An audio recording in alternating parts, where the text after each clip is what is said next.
የታፈኑ ሚስጥሮችሽን የታፈኑ እውነትሽን ነው ያካፈልሽን ዛሬ። በቃ እንግዲህ ኤርትራዊ ነሽ የምትባይበት ጊዜ መጣ አለኝ። በምን ምክንያት አልኩት። እኛ የምናውቀው ነገር የለም፣ አድርጎ የተባልነውን ማድረግ ነው።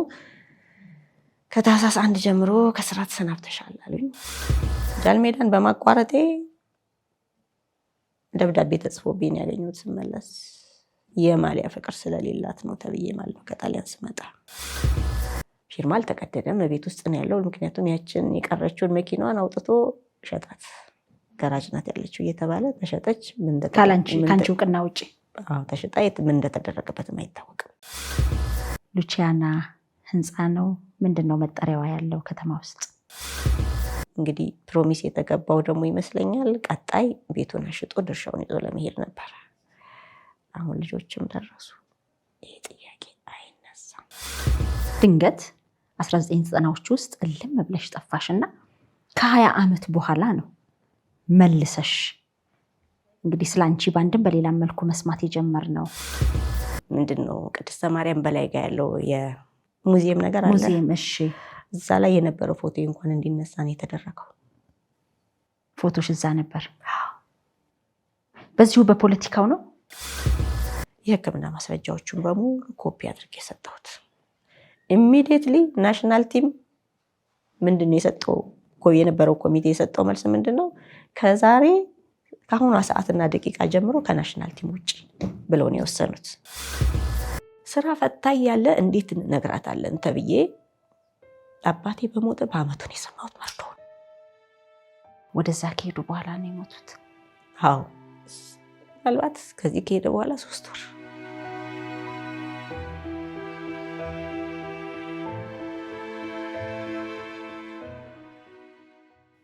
ከባድ ነው ነገሮች ሲደራረቡ፣ መከራውም ሲመጣ በጣም ብዙ ጊዜ ለምግብ ለፈረንጅ ምግብ በተለይ ብዙ እንትን አልነበረኝም እና ኪሎ እስከ 32 ድረስ ይወርዳል። ለውድድር እንደማልሄድ እያወቁ የነበረው የስፖርት ኮሚቴ ምንድነው ያለኝ? ከማገኘው ላይ 10% ለድርጅቴ ይቆርጣለሁ ብለሽ ወረቀት ጻፊ ያሉኝ። አትሌትን አይደለም ጨርቅ ለብሶ አይደለም መኪና ነድቶ ወርቅን እንደ ጫማው ረግጦት ቢሄድ እኔ ልቤ አይደነግጥም። የፕሮግራማችን አጋር ስፖንሰር ዴምሲ ሪል ስቴት ነው። ዴምሲ ሪል ስቴት በለቡ መብራት ብዙዎችን የቤት ባለቤት ማድረጉ ይታወቃል። ሆኖም አሁን እድሉ ላመለጣችሁ ውድ ደንበኞች እንኳን ደስ አላችሁ እያለ አዲሱን ዲያስፖራ ቁጥር 3 ብሎኮቹን ለሽያጭ ማውጣቱን ሲገልጽ በታላቅ ደስታ ነው። ከባለ 1 መኝታ እስከ ባለ 4 መኝታ በተለያየ የዲዛይን አማራጭ በካሬ ከ78,000 ብር ጀምሮ በ8% ቅድመ ክፍያ ከ60 በመቶ ከባንክ ብድር ጋር 20 ደንበኞች ብቻ ፈጥነው ይደውሉ። በ0920 20 36 96 ወይንም በ0973 83 56 57 ላይ በመደወል ፈጥነው ይመዝገቡ።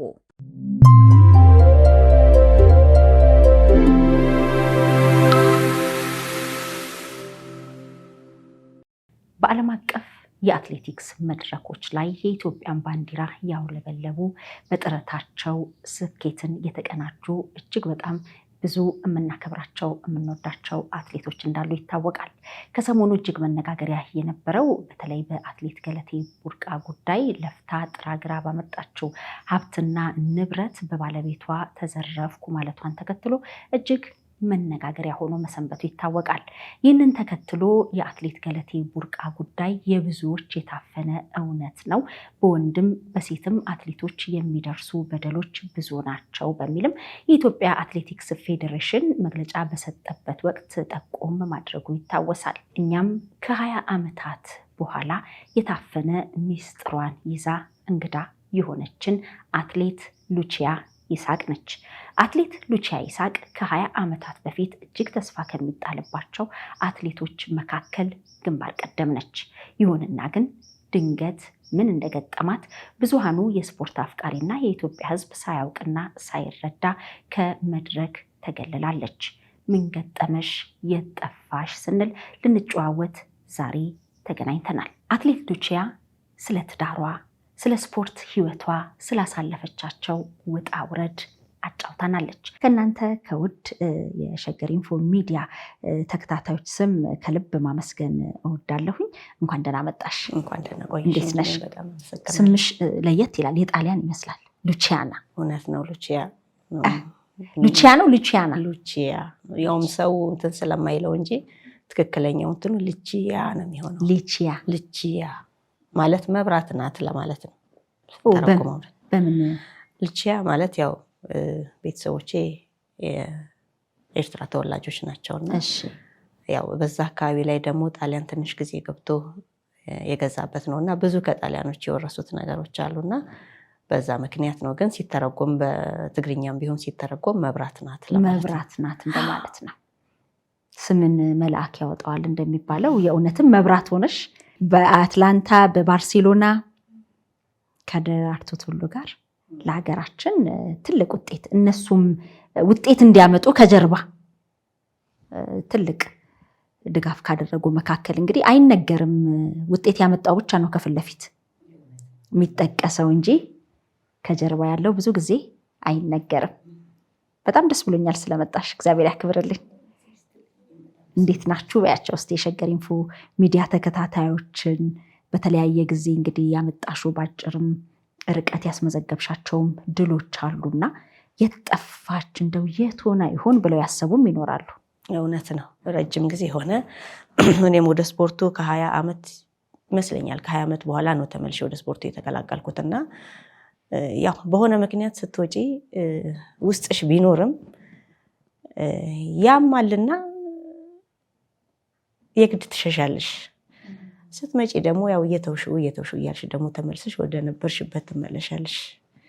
ያ ሁኔታ ነው የተከሰተውና ረጅም ጊዜ ነው እውነት ነው ከስፖርት የተለየሁት። ወደ 20 ዓመት አካባቢ ይሆናል። ለምንድን ነበር የተለየሽው?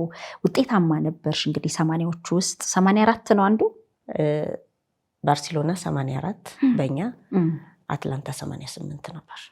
በእነዚህ በሁለቱ መድረኮች ውጤታማ የሚባል ድል ነበረሽ? አዎ ያኔ ብዙውን ጊዜ የትራክ ውድድሮች ጥሩ አይደሉም ለኔ። ያም ማለት ምንድነው ኪሎ በጣም ትንሽ ነው የነበረው እና እዛ ደግሞ ስንሄድ ሙቀት ስለሆነ አንደኛ የልምምዱ ወቅት አለ፣ ሁለተኛ የማጣሪያዎች አሉ። ዛሬ እግዚአብሔር ይመስገን 10,000 ማጣሪያ የለውም፣ 5,000 ማጣሪያ የለውም።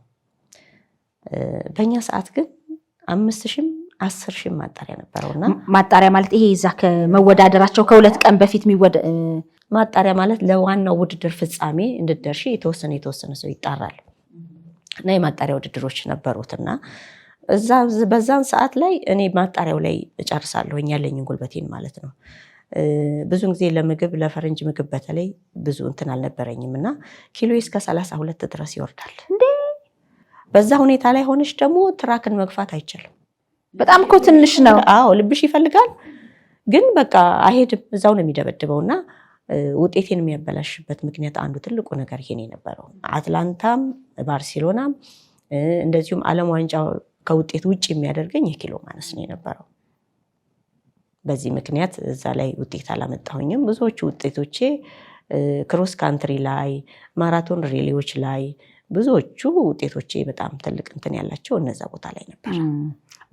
ማጣሪያ የላቸውም እነሱ ማጣሪያ የላቸውም። ቀጥታ ፍጻሜ ነው የሚሆነውና የሚያቆይሽም ነገር የለም። ምናልባት ከውድድሩ 1-2 ቀን ቀድመሽ ትገቢያለሽ።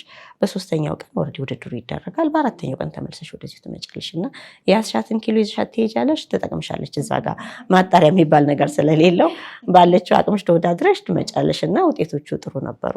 አሁን ስንት ኪሎ ነሽ? አሁን 54። አሁንም ግን ቀጭንሽ? አይ ያኔ ከነበረኝ ኪሎ አኳያ እጥፍ ማለት ነው። ከ36 በጣም በቃ ደህና ናት ወፈራለች ተብዬ ስባል 36 ነኝ። በጣም ትንሽ እኮ አይደለ? በጣም ትንሽ ነው። በኮሪደር ልማቷ እያሸበረቀች ባለው በለቡ መብራት በ65395 ካሬ ላይ ባረፈው በዴምሲ ሪል ስቴት ውብ መንደር ውስጥ በውድ ደንበኞቻችን ጥያቄ መሰረት ግንባታቸው 50% በደረሰው ብሎኮቻችንና አዲሱ ዲያስፖራ ቁጥር 3 ላይ ለ20 ደንበኞች ብቻ በካሬ ከ78000 ብር ጀምሮ በ8% ቅድመ ክፍያ በ60% የባንክ ብድር አማራጭ ጋር እንዲሁም በዝቅተኛ የወለል አማራጭ ለተከታታይ 5 ቀናት ብቻ እየሸጥን እንገኛለን። ፈጥነው ይመዝገቡና ከ20ዎቹ ተጠቃሚዎቹ አንዱ ይሁኑ። ለመመዝገብ ከታች ባለው ስልክ ላይ ይደውሉልን። መልካም ዕድል። ዲኤምሲ ሪል ስቴት፣ ደስታው እዚህ ይጀምራል። ቦዲ ማክስ ኢንዴክስሽ ምን ያህል ነበረ? ይሄ ቁመናሽ እንደምታየው ነው። ይሄው ነው። ግን በቃ እኔ ሳልሆን የምታየው ፀጉሬ ነው የነበረው። ፀጉርሽ ቆንጆ ነው። ፀጉሬ ሸክም ነው። እኔ ግን የለሁም። እንደውም ግን ኪሎውን ያዘው እሱ ሳይሆን ይቀራል እኔ ነበር የምለው። አንድ ወቅት ላይ ያስታውሳለሁ። በቃ በጣም ተቸግረው ወልደ መስቀል ኮስትሬ ነፍሳቸውን ይማርና በቃ ምንድን ነው የምትበላው እች ልጅ ከእንጀራ ውጭ ምናምን ተብሎ በቃ ፒቷይቷን ይከፍትላታል ተብሎ እንትን ተገዛልኝ። የአሳ ዘይት ገዝተው መጡና ለዛች ለጃርቲም አንዳንድ ማንኪያ ጠዋት ጠዋት ሲጫታል ለደራርቱ ማለት ነው። እና ያንን 83 ላይ ነው ቤልጂየም ልንሄድ ዝግጅት ላይ ዲአፍሪክ ሆቴል ነበር እናስታውሳለሁኝና ከዛ እንጠጣለን። አንድ ቀን ጠጣችና አለች እሺ አልኩና ተውኳት። እነግራቸዋለሁ ግን አልኳት። በኋላ እንዴት ነው ቀርጮ አሉኝ። ሜዳ ላይ ነው የጠየቁኝ። ቀርጮ ነው የሚሉሽ? ቀርጮ ብለው ነው የሚጠሩኛውና እንዴት ነው አሉኝ። አይ ዶክተር ለኔ ላፒታይቴ ምንም አልጠቀመኝም፣ ለፀጉሬ ግን ይኸው መሸከም እስከሚያቅተኝ ሆኗል አልኳቸው። አሳደገው ብዛቱ እንደነበረ ነው ሸክም ሆነ በቃ። እና ለፀጉሬ ግን ይኸው አልኳቸው። ጠጪው እንጂ ተቀቢው እየሻለሁ አሉኝ። ዶክተር እኔም እኮ ጠጣሁት እንጂ አልተቀባሁትም አልኳቸው። እና ሰው ፊት ነው ያው ስቴዲየም መሀል ነው እንደዛ ያሉኝና እንደዛ ነበር። እኔን ኪሎ ለማስጨመር የማያረጉት ነገር አልነበራቸውም። ግን በፍጹም የኔ ኪሎ ደግሞ ንቅንቅ። ሌላው በስፖርት በዳይት በምናምን የሚሞክረው አልሆንም የሚለው ሁሉ አንቺ ጋር እኔ ጋር ደግሞ መቀነስ ካልሆነ በስተቀር ፕላስን ምልክቷን አያውቃትም በወቅቱ። በጣም ይገርማል። ከባድ ነበር እንግዲህ ከሀገርም ስትወጪ ምግቡም። አዎ እሱ ነው እኮ ትልቁ ችግር እሱ ነው። በቃ ቢቻል ከቻልን በሱ ነው የምንበጠበጠው። እንግዲህ ያቺ አትቀርም። የትም ቦታ ስንሄድ እሷን ቋጥረን ነው የምንሄደውና በስንቱ ልበጥበጥ ያለችው የዛኔ ነው ሊሆን ይችላል። እሷን በጥበጥ አድርገን እንጠጣለን። ያው እምቢ ስንላቸው ያንን መከረኛ ሊጠጥታችሁ መጥታችሁ ይሆናል ይላሉ እሳቸውም። ምክንያቱም አማራጭ የለንም። አንዳንዱ ጋር በተለይ ፍጹም ልታዩ ቀድሞ ልትበይው አይደለም ልታዩ ሁሉ ማትችበት ምግቦች የሚዘጋጁበት ቦታዎች አሉና እነሱ ከአድናቆት ከአክብሮት ነው ያንን ነገር የሚያደርጉት። እኛ ደግሞ ያው ተፈጥሯችንም ነው ያደግንበትን እንትን ስለሆነ የተለየ ነገር ካለበት እዛ ውስጥ ፍጹም አንነካው እና የአይነት ችግር ስለነበረ ኖርማል ሩዝ፣ ፓስታ፣ መኮረኒ አልበላም እኔ የነበረው በወቅቱ እንጀራና እንጀራ ብቻ ነው። ስለዚህ እንዴት ሆኖ ይገፋል? አይሆንም። እዛ ሲደርስ ሉ ይላል ኪሎ። ያኔ መቋቋም ያቅታል።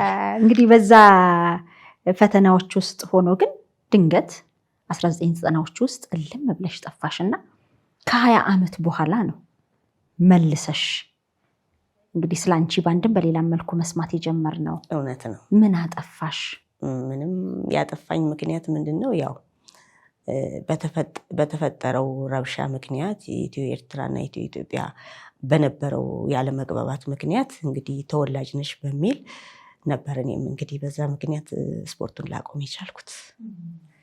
ከስራም ወደ 8 ወር ከ12 ቀን አካባቢ ታግጄ ነው የነበረው። ያ ሁኔታው ተጣርቶ ሁኔታው እስኪወጣ ድረስ ወደ 8 ወር ከ12 ቀን ፈጀ። ከዛ በኋላ ግን ያው ተመልሼ ወደ ስራ ይቀጥያለሁ። የፖለቲካው ተጽዕኖ በጣም ከባድ ነበር። በጣም እሱ ምንም ጥያቄ የለውም። በጣም ከባድ ነው። እንደውም አስታውሳለሁኝ እሱም ልጄን ከወለድኩ በኋላ የ7 ወር ጥዬ ብርሃኑ ግርማ የሚባል ኢትዮጵያዊ አለ ሲውዝ ውስጥ እና እንዲሁ አንዳንድ ውድድሮችን እያዘጋጀ የተለያዩ አትሌቶችን ይጋብዛል እና ያንን ግብዣ ገጥሞኝ ልጄን ከወለድኩ በኋላ የ7 ወር ጥዬው ሄድኩኝ እኔ ማለት ነው። እና እንደ አጋጣሚ አሞትን ሄድኩትና ላብራቶሪ ሰጥቶ ውጤት እንኳን አልተቀበለም እኔን ሲሸኙኝና እኔን ሸኝተውኝ ተመልሰው ነው የልጁን ውጤት የተቀበሉትና ማታ እንደገባሁ ደወልኩ። ማን ነበር የያዘልሽ? እናቴ ነበረች። እና እንዴት ነው ምናምን ብዬ ስላት ደህና ነው መድኃኒት ሰጥተውታል አሁን ደህና ነው ምናምን አለችኝና በማግስቱ አገር ሰላም ነው ብዬ ደወልኩ እንደገና ላገኛት ብዬ ማለት ነው። ስደውል የማልጠብቀው ሰው ስልኩን አነሳው። እዛ ቦታ ላይ ያቺ ሰው ስልክ የምታነሳበት መንገድ ምንም አይነት ነገር አልነበረም እና ለልጄ የቀጠርኳት ሞግዚት ናት ያነሳችው ስልኩን። ድርጅት ነው እናቴ የተሰራበት የነበረች ድርጅት ነው እና እዛው መኖሪያውም እዛው አጠገብ ላጠገብ ስለሆነ ልጅቷ ስታነሳው ደነገጥኩኝ። ምክንያቱም ልጄ ምን ሆነ ብለሽ? ልጄ ምን ሆነች ምን ሆነ ብዬ አይደለም እናቴ በቃ እንደሌለች ያወቅኩት ያን ጊዜ ነው። እና ስታነሳው የታለች ብዬ ስላት ወጣ ብላ ነው ትንሽ ቆይተሽ ደውይ አለችኝ። ውስጤም ቢያለው ቆንኩኝ። እዛው እንትን ነበር ይሄ ፐብሊክ ስልክ ነበርና እዛው ቆንኩኝ። ወደ ቤት ልሄድ ፈለግኩ፣ ግን ውስጥ ያልችላለኝ እና ትንሽ ቆይቼ ስደውል ወንድሜ ያነሳው እና በቃ ለመምጣት እንዳታስቢ እሷም ወረዳ ይዘዋታል ምናምን አለኝ። በቃ 3 ወር ነው የቆየሁት። ያ 3 ወር ግን 3000 ዓመት ነበር ለኔ። ምክንያቱም አንደኛ ሕፃን ልጅ ነው ጥለሽ የሚያየው የለም። ይሄ ልጅ በህይወት ይኖራል አይኖርም እሱ ሌላ ጥያቄ ነው። የእሷ መሄድ እንዳለ ሆኖ ማለት ነው። እና በጣም ፈታኝ ነበር፣ ግን መቆየት የግድ ነበረብኝ። ለምን የሄድኩበትን ትራንስፖርት ከመክፈል አለብኝ። ለቤትም የሚሆን ነገር የሆነ ነገር መያዝ አለብኝ። መስራት ነበረብሽ ስራ? መስራ አይደለም ሩጫ ነው። ለሩጫ ነው የሄድኩት፣ ልወዳደር ነው የሄድኩትና የግድ መቆየት አለብኝ። ያንን ወጪ ሁሉ የቻለው ብርሃኑ ነው የነበረውና አትሊስት ያንን ሰርቼ መክፈል ግዴታ ስላለብኝ 3 ወር መቆየት አለብኝ። ያን 3 ወር በመከራ አያልቅ የለም አለቀ። ተመልሼ መጣሁ ማለት ነው። እዚህ ከመጣ በኋላ በ3ኛው ቀን ወይ በ4ኛው ቀን ይመስለኛል ከቀበሌ ወረቀት ይደርሰኛል መጥሪያ። ሄድኩኝ፣ ኢንተርቪው ያደረጉኝ፣ ለጠየቁኝ ጥያቄ ትክክለኛው መልስ መልሼ መጣሁ። ልክ እኔ ታህሳስ ውድድር ክሮስ ካንትሪ ደርሷል። ለዛ ነው የምዘጋጀው እና ታህሳስ 19 ከዛ በፊት አርብ ቀን ነው ክለብ ቆይቼ ስመጣ ስልክ ተደውሎ ነበረ ከቢሮ አሉኝ። እንዴ በዚህን ሰዓት እንዴት ተደወለ ምናምን አልኩና ዝም አልኩ። ሰኞ ጠዋት ገብርኤል ተሳልሜ ተነስቼ ወደ ቢሮ ሲሄድ በቃ እንግዲህ ኤርትራዊ ነሽ የምትባይበት ጊዜ መጣ አለኝ። በምን ምክንያት አልኩት። የምናውቀው ነገር የለም አድርጎ የተባልነውን ማድረግ ነው። ከታህሳስ 1 ጀምሮ ከስራ ተሰናብተሻል አሉኝ። እሺ አልኳቸውና እንዳጋጣሚ አሁን ሀገር ውስጥ የለም ማስመላሽ ጋር የሚባል አስተዳደር ነበረ። እሺ ብዬ በቃ የሱን ስልክ ቁጥር ተቀብዬ ብቻ ነው ወደ ቤት የሄድኩት። በቃ በሳምንት 1 ቀን እንደዚህ ደውዬ እሱን ነው የምጠይቀው ምን አዲስ ነገር አለ እና በኋላ ቅሬታ ካላችሁ ሀሳባችሁን መግለጽ ትችላላችሁ የሚል ጥያቄ ሲመጣ አገር ወክዬ የተወዳደርኩባቸውን ውድድሮች ከአትሌቲክስ ፌዴሬሽን ፕሪንት አድርገው እንዲሰጡኝ ያደረኩኝ።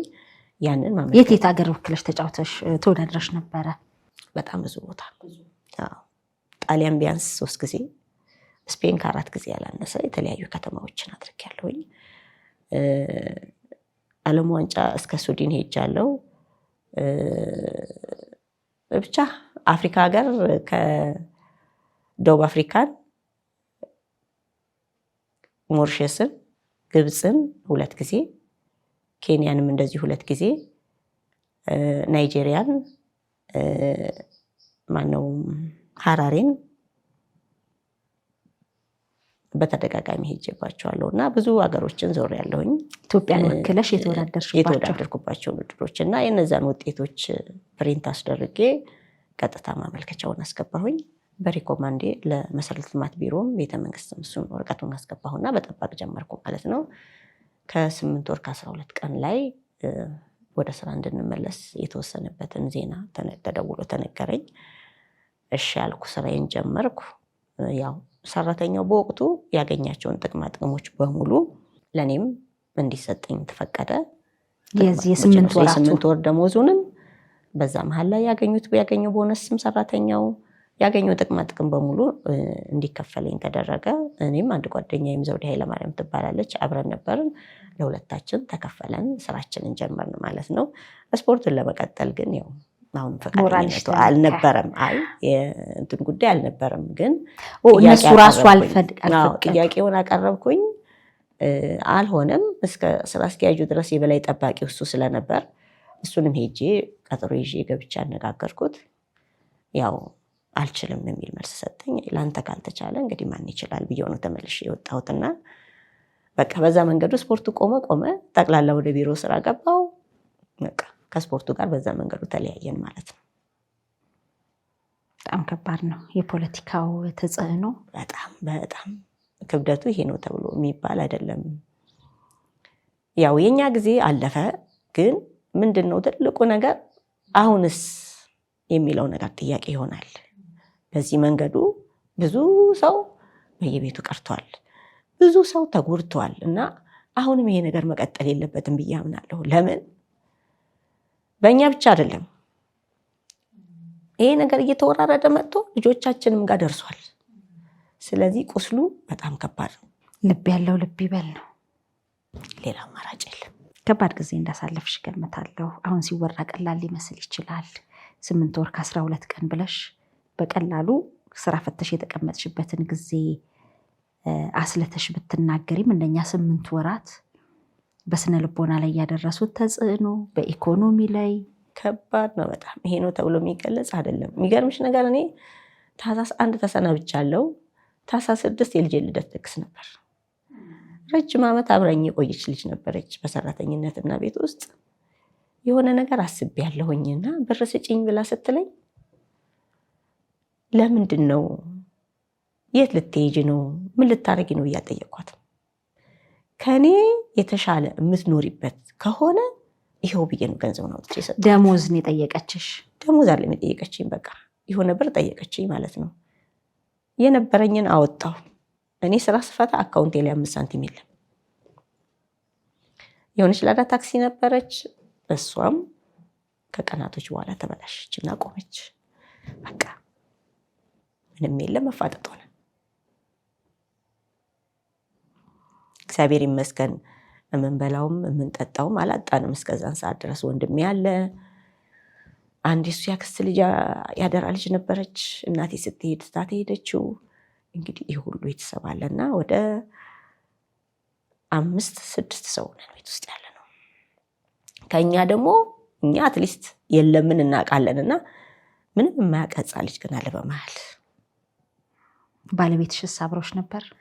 ነበራው።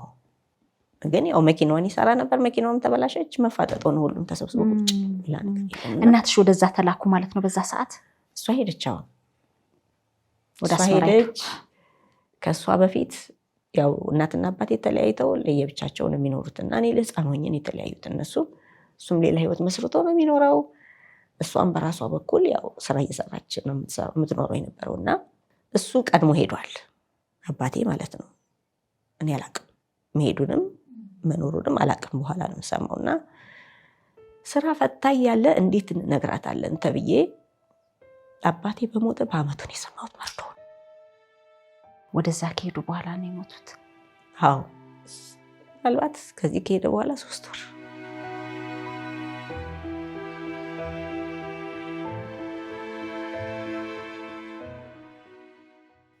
ከባድ ነው ነገሮች ሲደራረቡ፣ መከራውም ሲመጣ።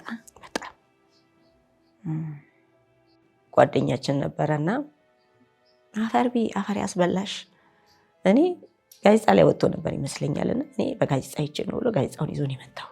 ምኑ ነበር የወጣው? ከስፖርቱ እንደ የአባቴ መሞት። ኧረ እባክሽ!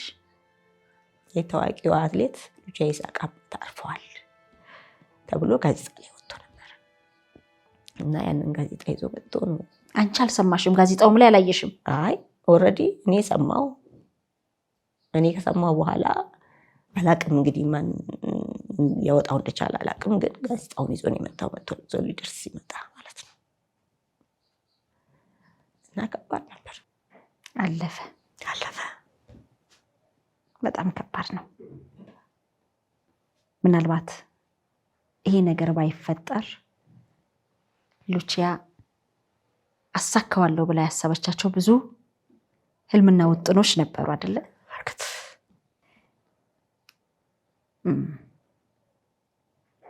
እንግዲህ አንዳንዴ ሁሉም ለበጎ ነው። በጣም ምናልባት ስፖርቱ ቀጥሎ ቢሆን ኖሮ 2ኛ ልጅ ላትወልድም ትችል ነበር።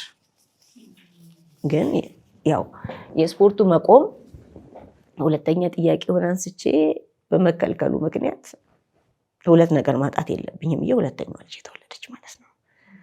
አሁን የካቲት ላይ ነው ዲግሪዋን የወሰደችው ቅድስተ ማርያም አካውንቲንግ እና እግዚአብሔር ይመስገን እኔ አይከፋኝም ማለት ይሁን ባለው ሁሉ አልፌያለሁ።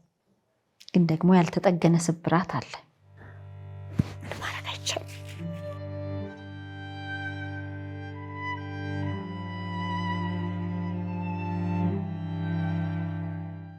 በኮሪደር ልማቷ እያሸበረቀች ባለው በለቡ መብራት በ65395 ካሬ ላይ ባረፈው በዲኤምሲ ሪል ስቴት ውብ መንደር ውስጥ በውድ ደንበኞቻችን ጥያቄ መሰረት ግንባታቸው 50% በደረሰው ብሎኮቻችንና አዲሱ ዲያስፖራ ቁጥር 3 ላይ ለ20 ደንበኞች ብቻ በካሬ ከ78000 ብር ጀምሮ በ8% ቅድመ ክፍያ በ60% የባንክ ብድር አማራጭ ጋር እንዲሁም በዝቅተኛ የወለል አማራጭ ለተከታታይ 5 ቀናት ብቻ እየሸጥን እንገኛለን። ፈጥነው ይመዝገቡና ከ20ዎቹ አንዱ ይሁኑ። ለመመዝገብ ከታች ባለው ስልክ ላይ ይደውሉልን። መልካም ዕድል። ዲኤምሲ ሪል ስቴት፣ ደስታው እዚህ ይጀምራል።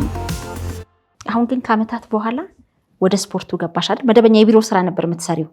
አዎ ማስታውሳለሁ። አንዴ 86 ላይ እንደዚሁ እየሰራሁ እያለሁ ናሽናል ቲም ጽጌ ገብረመሲ 3ኛ ልጇን ስትወልድ ወልዳ ተኝታ ነበርና እሷን ለመጠየቅ ፈለግንና እንዳጋጣሚ ፕሮግራም ደብረ ዘይት ሆራ ላይ የሆነ ፕሮግራም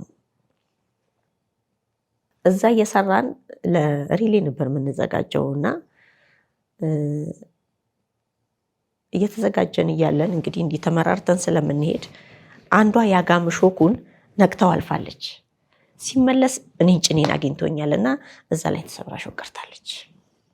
ይሄ ነገር አለው ይስላቸው ጡንቻን ያለ እንዴት ነገር በስቶ ይወጣል አይሆንም ይሉኛል ማለት ነው። ስሰራ አካባቢው ይጠቁራል፣ ሳቆም እንትን ይላል ይበተናል። ይሄ ነገር አለ ብዬስላቸው የለም ሲሉኝ 18 ቀን ያቆየ ውስጡ የተሰበረችው ሾክ ከደም ጋር እየተዘዋወረች 18 ቀን ቆየችና ማራቶን ሬሊዮን ሄድን። ስፔን ሄድን። ውድድሩን ልገባ ነፍሷን ይማረውና እጅጋየሁ የምትባል ልጅ ነበረች መከላከያ፣ እሷ ተጠባባቂ ሆና ነበር ሄደችውና እኔ ጨራሽ ነኝ። 5 ሰው ከኔ በፊት አለ። ዱላ ቅብብል ነው ሪሊ የምንሮጠው አስፋልት ላይና አማሙቄ እግሬን እንዲህ ሳደርግ ስፖርት ጂምናስቲክስ ሰራ ተወጠረ እና በቃ እንዳለ በግልጽ ነበርና ለነበር አሰልጣኝ የለም ትላላችሁ ይሄው እንግዲህ መኖሯን በዚህ ወቀው አልኩት። ታዳውን ተጠባባቂውም እዚህ የለችም ምንድነው የምናደርገው ምናምን አለኝ። እኔ አሮጥም ብዬ አላልኩም፣ ግን መኖሯን እንዲያቀልኝ ብቻ ነው የፈለኩት። ውስጥሻና ሐሳብሽ ወደዛ ሲሆን የትኛውም ህመም ቢኖር በውስጥሽ አታዳምጪውም እና እንዳጋጣሚ በርቀት ነበር የምንመራው። 3ኛ ላይ ነን። 5ኛ ተቀባይ ጌጤ ዋሚ ማለት ነው። እሷ ተቀብላ ነው ወደ እኔ ጋር ይዛ የምትመጣው። እኔ ከሷ አቀበላለሁ። የመጨረሻውን 7 ኪሎ ሜትር ከምናምን እኔ ሄዳለሁ ማለት ነው። ያንን አሳየው፣ ቀያየርኩ ምናምን መልኩ ዝግጁ ሆኜ የጠበቅኩ። ጌጤ መጣች፣ ከሷ ተቀበልኩ፣ ሄድኩ በቃ። ከዛን ሰዓት በኋላ ስለዚህ ማዳመጥ የለም። ምክንያቱም ታርጌትሽ ከፊት ለፊት ያለው ነገር ነው። ተወዳዳሪሽን ነው የምታየው፣ ደረጃሽን ነው የምታየው እንጂ ያንን ነገር አታስቢውም። ከዛ በኋላና የነበረው ርቀት ተሸፈነ እንደ እግዚአብሔር ፍቃድ ጥሩ ነበረ። ሁለተኛዋንም አለፍኳት። የመጀመሪያዋ ላይ ደርሼ ኦልሬዲ ውድድሩ አለቀ። በሁለተኝነት ጨረስን ማለት ነው። ሁለተኛ ሆነን ከዛ በኋላ መጣን እዚህ ዘውዲቱ ሆስፒታል አንድ ዶክተር ነበረ። እዛ ሄደን ዶክተር አያሌው ይዞኝ ሄደ። አየው ምናምን አለና ትክክል የለውም 15 ደቂቃ እንትና ሰርጀሪ ናት ምናምን አለና ገባ። አሁን ሁሉም ከዚህ ጋር ሰነጠቀና አየው። እሷ ከደም ጋር ወደዚህ ሄዳለች እና እዚህ ቢፈልግ አጣ እና እንግዲህ አለኝ አጣኋት፣ ወደ ውስጥ ልገባ ነው አለኝ። ማደንዘዣ አልሰጥሽም፣ ማደንዘዣ ከሰጠሁት ይጠቁራል አለኝ። እሺ አልኩት። ይሄን መጀመሪያ እንዲሰንጥቀዋል ስለገደ አግድም እንዲሰነጥቀው አግድም ሲሰነጥቀው ወደዚህ ጋር አገኛት። እሷን አወጣት። ከስር ስፌት አለ አግድም። ይሄ ሲቆረጥ ብዙ ማስሎችን ብዙ እንትኖችን ነርቮችን ትገያለሽ እዚህ ጋር። ይሄና ይሄ ይቆራረጣል በቃ ማለት ነው። እዚህ ጋር እና እዚህ ጋር በድን ነው መሀል ላይ ተቋርጧል። ከውስጥ ስፌት አለ፣ ከላይ እንደገና ሁለተኛው ስፌት አለ። ይሄንን ሁሉ አለማደንዘዣ ነው። የመጀመሪያው ማደንዘዣ አለው፣ ሁለተኛው ላይ ማደንዘዣ የሌለውና አገኛት፣ አወጣት፣ ሰጠኝ። እንዲህ ሲፈልግ ስለቷ ወደ ውስጥ ሆኖ በላይኛው በኩል እሱን ወጋችሁ ጓንት አድርጓል እና አገኘኋት፣ አላወጣት፣ እሱን ሰጠኝ። በቃ አድርጎ ሳፋ ወጣ። 15 ቀን ነው ያለኝ ለሌላ ውድድር ክሮስ ካንትሪ ቻሌንጅ አለኝ እና ቆየን። 15 ቀን ሆነው ክሩ ወጣ። ትሬኒንግ ጀመርኩ። አሁን ትሬኒንግ መጀመሩ ለየትኛው ነው መጥፎ የሚሆነው? ይሄ ይታጠፋል፣ ይዘረጋል። ይሄ አግድም የተቆረጠው ስፌቱ ፈታ። እግሬ ያልታዘዝ አለ። በተለይ ቁልቁለት ምናምን ላይ ሲሆን እግሬ አይታዘዝም። ዳገት ላይ ምናምን ላይ ሲሆን ይሻለኛል እና ይከዳኝ ጀመር እና ለውጭ ምርጫ ክሮስ ካንትሪ ገባሁ። አሟሟቅኩኝ ምናምን አልኩ። ዘገዩ፣ ቀሰቀሰ ሰውነቴ። አሁን ከጃልሜዳ መሀሉ ላይ ጀምረን ከፈረስ ቤቱ ጋር የላይኛው ከበቧ ጋር ከሱ ተጀምሮ ነው የምንዞረውና ውሃ ጋኑ ጋር ስደርስ ቁልቁለት ጋር በቃ ፍጹም እግሬ ማዘዝ አልቻልኩም። ትቼ ወጣሁ። ቡዋሉ ምንም ማድረግ አልቻልኩም። እግሬ አልታዘዝ አለኝ። ያንን ስፌት መፍታቱን የሚያውቅ ሰው ማንም የለም። አልተናገርሽም? አይ ማለት እኔ አላውቀውም። እግሬ አለመታዘዙን ነው እንጂ ውስጥ ምን እንደተፈጠረ የማውቀው ነገር የለም። ጣሊያን ውድድር ብለው ላኩልኝ ማለት ነው። ሲልኩልኝ እግረ መንገዴን ሕክምናዋን ለማድረግ ነው። እኔ ደግሞ ምንድን ነው ምክንያቱ የሚለውን ነገር ለማወቅ ስለፈለግኩኝ ጥሪው መጣ፣ ሄድኩ። ጃልሜዳን በማቋረጤ ደብዳቤ ተጽፎብኝ ያገኘሁት ስመለስ የማሊያ ፍቅር ስለሌላት ነው ተብዬ ማለት ነው። ከጣሊያን ስመጣ ጣሊያን ሄድኩኝ። የመጀመሪያው የነበረው ምንድነው በጣም ብዙ እንትን ነበረ፣ ብዙ ችግር ነው የነበረውና ሄድኩኝ። ደርሼ ስመለስ ውጤቱን ይዤ መጣሁ። መጀመሪያ ለዛ ለኦፕሬሽን በጣም ተቸግሬያለሁ። እንትን ካለኝ በኋላ ማለት ነው ሄድኩ። ጣሊያን ደርሼ መጣሁኝ። ወሬ ስፌት ፈቷል። አልትራሳውንድ ያን ጊዜ ጥቁር አንበሳ ብቻ ነው ያለው፣ የትም ቦታ አልነበረም እንዳሁኑ ጊዜና ስፌቱ ፈቷል። ያንን የሕክምናውን ማስረጃ ዝርዝር ጽፈው መረጃ ሰጠኝ ማለት ነው። ስለዚህ አሉኝ አሁን ድጋሚ መልሰን አንነካውም አሉ። አንድ ውድድር ተወዳደርኩ። እግሬን እየጎተትኩ 6ኛ ወጣሁ። ከዛ በኋላ አዩት፣ ስፌቱ መፍታቱ ተረጋገጠ። ድጋሚ እንትን አንለውም አሉ እና ሙሉ ማደንዘዣ። ሁለተኛ ውድድር አለ ሌላ ቦታ። ይዞኝ ሄደውን አሰልጣኝ ነገሩት። እኔ ቆይታ ትታከም ተባለ ማለት ነው። እኔ አወዳደር እንጂ አሳክምት ብዬ አልመጣሁም አለ። እሺ አልኩኝ። ማደንዘዣ ተወጋ ለሁለተኛ ውድድር ማለት ነው። ዙሪያው ላይ እዛው እንትኑ ላይ በማደንዘዣ ተወግቶ ገባው። ማደንዘዣው ስራውን አቆመ። በቃ ወደ 50 ሜትር ልጨርስ፣ 50 ሜትር አካባቢ ሲቀረኝ ማደንዘዣው ስራውን አቆመ። በቃ ያችን ስጎተት ሁለተኛ የነበረችው ጣሊያናዊቷ ቀድማኝ ሁለተኛ ሆኜ ገባሁ። ከዛ መጣሁ። ሕክምናዬን በዛው ማድረግ ስለማልችል መጣሁ ወደዚህ ማለት ነው። እዚህ ተመልሼ እንዲህ አይነት ችግር አለ። ልክ ስመጣ ከኤርፖርት ነው ፓስፖርቴን የተቀበሉኝ። ለምንድን ነው ብዬ ስላቸው ቪዛ ልናስገባ ነው አሉኝ። የት? ስፔን። እኔ እኮ እግሬ ስፌት ፈቷል፣ በምን እግሬ ነው የምሮጠው?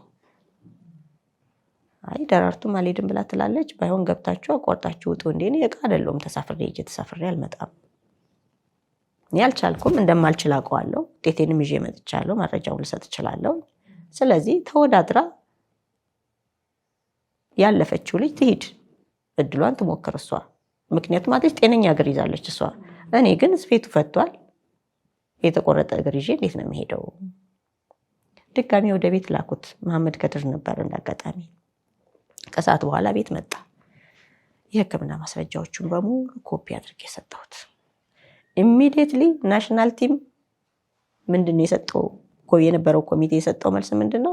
ከአሁኗ ሰዓትና ደቂቃ ጀምሮ ከናሽናል ቲም ውጭ ብለው ነው የወሰኑት። መረጃዎችሽን ሊያዩ አልቻሉም? አይተውታል። ግን ኢሚዲየትሊ ከአሁኑ ሰዓትና ደቂቃ ጀምሮ ከናሽናል ቲም ውጭ አሉ። አላሳመናቸው። መስሪያ ቤቴም ተቀበለና ቀጥታ ወደ ኦፊስ ነው የተባለው። ስለ ሉቼ እግር ምናምን ማንም ስሜት የሰጠው ሰው የለም። ቀጥታ ወደ ስራዋን የተባልኩት። ቢሮ ውስጥ እንደምትሰሪው በጸሐፊነት ሰራ ነበረ እና ቀጥታ ወደ ቢሮ ስራ ገባው። ቀጠልኩ ማለት ነው፣ ወደ ቢሮ ስራው ማለት ነው። ድርጅቱን ጠየቅኩኝ። እኛ ውጭ ልከን የምናሳክምበት አቅም የለንም የሚል መልስ ነው የሰጠኝ። በወቅቱ አሜን ብዬ ተቀበልኩ። ፌዴሬሽኑም ሲጠየቅ ድርጅቱ ያሳክም ይላል። ድርጅቱ ሲጠየቅ ለናሽናል ቲም ስትሰራ ነው ይሄ ነገር የደረሰባትና ናሽናል ቲም ያሳክማት ይላል። መጨረሻ ላይ አትሌቲክስ ፌዴሬሽን ገባሁና ምንድን ነው ያለኝ የሆነ ሰው ነበር፣ ስሙን ባልገልጸውም አሁን ለመመለስሽ ምን ማረጋገጫ አለሽ አለኝ። እኔ እኮ አልኩት ጤነኛ በሆንኩበት ሰዓት አልቀረሁኝም፣ እንኳንስ አሁን በሽተኛ እግር ይዤ አልኩት። ለሕክምና ነው እየጠየኳቸው ያለሁት። እሺ ማስረጃ ይሆናል የምትለውን ነገር ከፈለክ የቤት ካርታ ከፈለክ የመኪና ልብሬ ላቅርብልህ አልኩት። ይሄንንም ብዬው መልስ ሊሰጠኝ አልቻለም። በቃ እኔም ስፖርቱን ትቼ ወደ ቢሮ ገባሁ ማለት ነው። ከዛ ከድርጅቱ ጋር መጻጻፍ ጀመርኩኝ። እኛ እናሳክምሻለን አሉኝ። እሺ ያልኩ ዶክተሩን አነጋገርኩት። በቃ እዚህ በሌለ መሳሪያ ነው የምናክማት ብለው ወረቀት ይላኩልሽ። እኔም አንዱ የቦርድ እንትን ስለሆንኩኝ በዛ መንገድ ይሆንልሻል አለኝ ሐኪሙ ማለት ነው ኦፕሬሽን የሰራኝ ዶክተር። ከዛ እነሱም ጥያቄ ሲበዛባቸው ጊዜ ተውት።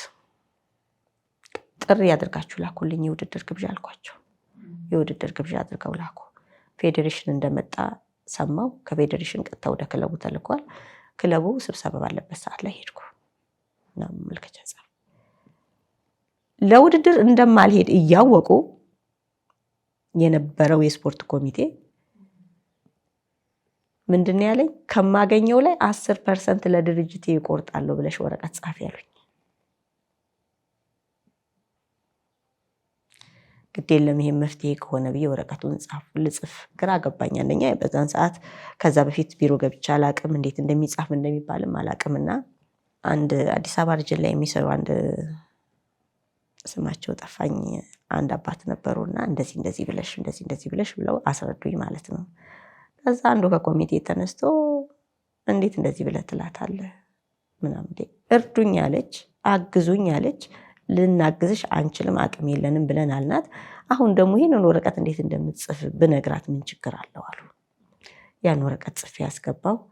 ከዛ እዛ ስደርስ ደግሞ እንደገና እነሱ ደግሞ ምንም አላድ ማድረግ አንችልም ብሎ ላለሽ ድርጅት እንዴት 10% እቆርጣለሁ ብለሽ ማመልከቻ ትጽፊያለሽ የሚል ጥያቄ መጣ። አሁን መንገዴን እንዳታበላሹብኝ ልሂድ፣ ልታከም፣ መጀመሪያ ልዳን፣ ከዛ በኋላ ለሚመጣው ጥያቄ እኔ መልስ ሰጥበታለሁ አልኩኝ። ያ ኮሚቴ ጥሩ እንትን ስላልነበረው ነው። ለምን እዛ ጋር መመደቤም ነገ ሰርታም ታሳያለች የሚል እንትን ነገር ስለነበረ ኢቭን ስም ዝርዝሬን ወደ ክፍለ ሀገር ስም ሊስት ውስጥ ሁሉ እንድገባ ሁሉ ተደርጓል። እና እግዚአብሔር ይስጥ አንድ አስተዳደር ላይ የነበረ ዛሬ በህይወት የለም፣ አቶ ጸጋይ ይባላል። አቶ ጸጋይ እንዲህ ነው ብዬ ስለው አይደለም ልጅ ያነሱ ደግሞ የሚሉኝ አንቺ በምትዩ መንገድ አይደለም አለኝ። አይደለም ስሜን ክፍለ ሀገር ስም ሊስት ውስጥ ከተውታል። ይኸው ከፈለክ እነሱ የሚሉት በሌላ መንገዱ ነው፣ አይምሰላፋቸውን አለስልሰው ነው አልኩት። እዛ ደረሰበት ኦሬዲ ስም ዝርዝር እዛ ውስጥ እንደገባ ቅጣት መሆኑ ነው። እኔ ኦሬዲ ካለሁኝ አየሽ ስፖርቱን ሰርቼ እኔ በድክመቴ እንዳልተቀነስኩ ላሳይ ነው። ክፍለ ሀገር ወስደው ከጣሉኝ ግን ብዙ ነገሮች ስለሚወሳሰቡሽ ወደ ስፖርቱም አትመለሽም። ስለዚህ እነሱ የሰሩት ጥፋትም ተድበስብሶ እዛ ጋር ይቀራል ነው ሀሳባቸው ያን የነበረውና ዝርዝሩን ሲያይ እውነትም እዛ ዝርዝር ውስጥ ያገኛል። እዚሁ ክፍል ውስጥ በሰራተኛ ምደባ ስር ቅጥር ክፍል ውስጥ አክሽን እንድትሰሩላት ብሎ አዘዘ። አክሽን የተሰራ ቦታ ይናወቅኩ ማለት ነው። ምክንያቱም መጀመሪያ የተመደብኩበት ቦታ በጊዜያዊነት ነው የነበረው። ምድብ ቦታ የተሰጠኝ አክሽን ደረሰኝ፣ ያንን ተቀብዬ ተቀመጥኩ። ከዛ በኋላ ታክሜ ከመጣሁኝ በኋላ ተበልሼ ትሬኒንግን ጀመርኩ። ሚኒማም አሟልቼ ደግሞ እንደገና አትላንታ ለመሄድ በቃው ማለት ነው። ከዛ ሁሉ ውጣ ውረድ በኋላ ነው። ከዛ ሁሉ ውጣ ውረድ በኋላ ሁለተኛው ፈተና ምን ነበረ እንግዲህ ያው የዚህ ፖለቲካው ጉዳይ ጭራሽ እስከማቆም ያደረሰኝ ሁለተኛው ፈተና ነበረ ማለት ነው። ጠንካራ ነሽ ግን ግድ ነው ጠነክሪያለሽ። አንዳንድ ጊዜ ምን አለ መሰለሽ ከታች ስትመጪ መሰረትሽ እግዚአብሔር ይመስገን ድህነታችን ይጠቅሞናል። ጎዳንን ብዬ አልልም እኔ። ለምን የሆነ ፈተና ሲመጣ እንደምታልፊው እርግጠኛ ትሆኛለሽ፣ አትወድቂም፣ ያጠነክርሻል። ፈተና በአንዱ ላይ አንዱ ላይ ሲመጣ እንደምትሻገሪው ታውቂያለሽ። ለምን መጠንከር አለብሽ። ካልጠነከርሽ ሁሉም ነገር ይቀራል። በመጠንከራችን አለ እዚህ ላይ ራሱ ባይሆን ኖሮ እኮ የለንም። ነገሮች ወደ ተለያዩ ነገር እንድትሄጂ ያስገድድሻል፣ ግን ያልፋል። ይሄን የሚያደርገው ወቅትና ሰው ነው፣ ፈጣሪ ያላረገው። ያም ጊዜ ደግሞ ያልፋል። አልፎ ይኸው ዛሬ እንደ ተረት እያወራ ነው አይደለ? ይሄም ያለበት ጊዜ ያልፋል። የማያልፍ ነገር ምንም ነገር የለም። ታሪክሽን ለመጻፍ አልሞከርሽም? እስከ ዛሬ ድረስ አልሞከርኩም። ሁለተኛው ያ ፈተና ሆነና በዛ መንገዱ ሆነ ማለት ነው። እና ምን ልልሽ ነው፣ ስፖርት ላይ ስትሆኝ ደግሞ ብዙ ነገሮች አሉ። በእርግጥ ያኔ ፍቅር ነው፣ ሰላም ነው፣ ተቀማምተሽ በልተሽ ጠጥተሽ ነው። እንዳሁኑ ጊዜ አይደለም። ያሁን እኮ ጉዑዝ ነገርም አጠገብ ላጠገብ ላይ ይቀመጥ ይችላል። ያኔ ማረሚያ ቅዳሜና ሐሙስ ይመስለኛል እንጀራ ወጥ ይዘጋጃል እነሱ ጋር። ማለት ለስፖርተኛ ብዙን ጊዜ የሚዘጋጀው ሌላ ነገር ነው። በዛን ወቅት ላይ እንዲህ ሲዘጋጅ ያው እንገባለን። ከማረሚያ፣ ከፖሊስ፣ ከኢትዮ ኤሌክትሪክ፣ ከባንክ። ይሄ ነው ጠንካራ አትሌት የነበረበትና ያው ከነሱ ተመርጠን ነው የምንገባው አገር ልንወክል ስንገባና ብዙን ጊዜ ዝግጅት ላይ ሆቴል በምንገባበት ሰዓት እንደዚህ አይነት ነገር ሲኖር ተይዞ ይመጣል። አንዱ የማረሚያ ልጅ ስትመጣ በትልቅ ሳህን ቋጥራ ይዛ ነው የምትመጣው። ደራርቱ ኖረች፣ ጌጤ ኖረች፣ ጉዳይ አይደለም። እኔ ነኝ የመጀመሪያው እንጀራ ከፋጭ። ከዛ ላይ ወስጄ ጎርጭ በልቼ ጠጥቼ ቆያቸዋለሁ። እንደዚህ ብሎ እንደዚህ መጥቷል፣ እንደዚህ አድርጌ ቀንሼ በልቻለሁ። ከማንም ቤት ይምጣ ምግብ መሆኑ ብቻ ነው የሚጠይቀው እንጂ ሌላ ነገር አታስቢም። ወንድ ከሴት ተጠራርተን እችን የምታክል ነገር ብትኖር እሷን ተጠራርተሽ ነው የምትበይው። ለብቻሽ የምትበይው ነገር የለም። በሱ በጥበጠሽ ብትሄጂ ከእጅሽ ገና አፍሽ ላይ ጠብ ሳታደርጊ አንዱ ቀሙት ይወስደዋል። እንዲህ እያለን ሁሉም ጋር የሚዳረሰው አስታውሳለሁ። ብርሃን ያደሬ ብቻ ነበረች በጭው በጥብጣ ትመጣለች። ለምንድን ነው? እሷ ስለሚመቻት ነው ያንን የምታደርገው። እኔ በጨው ካልሆነ በስተቀር በስኳር በጥብጬ ኮንዲሽን አይመጣም ትልሻለች። እኛ ደግሞ የምንጠጣው በስኳር ነው። ከዛ ውጭ ግን ሁሉም ተካፍለው ነው የሚጠጣው፣ የሚበላው የሚጠጣውና ፍቅሩም ነበረ። አንድ ከመካከልሽ የታመመ አትሌት ካለ መካከል ታደርጊና ግራና ቀኝኛ እንሆናለን እና ከዛች ልጅ ስፒድ ውጭ አንሄድም። ለምን? የእሷ ያለችበት ደረጃ እንዳይታወቅ እንዳትቀር ከመካከላችን ተለይታ በቃ በእሷ ስፒድ ነው የምንሄደው። ግን ውጤታችሁን አይጎዳው? ትሰሪያለሽ እኮ ምንም ችግር የለውም።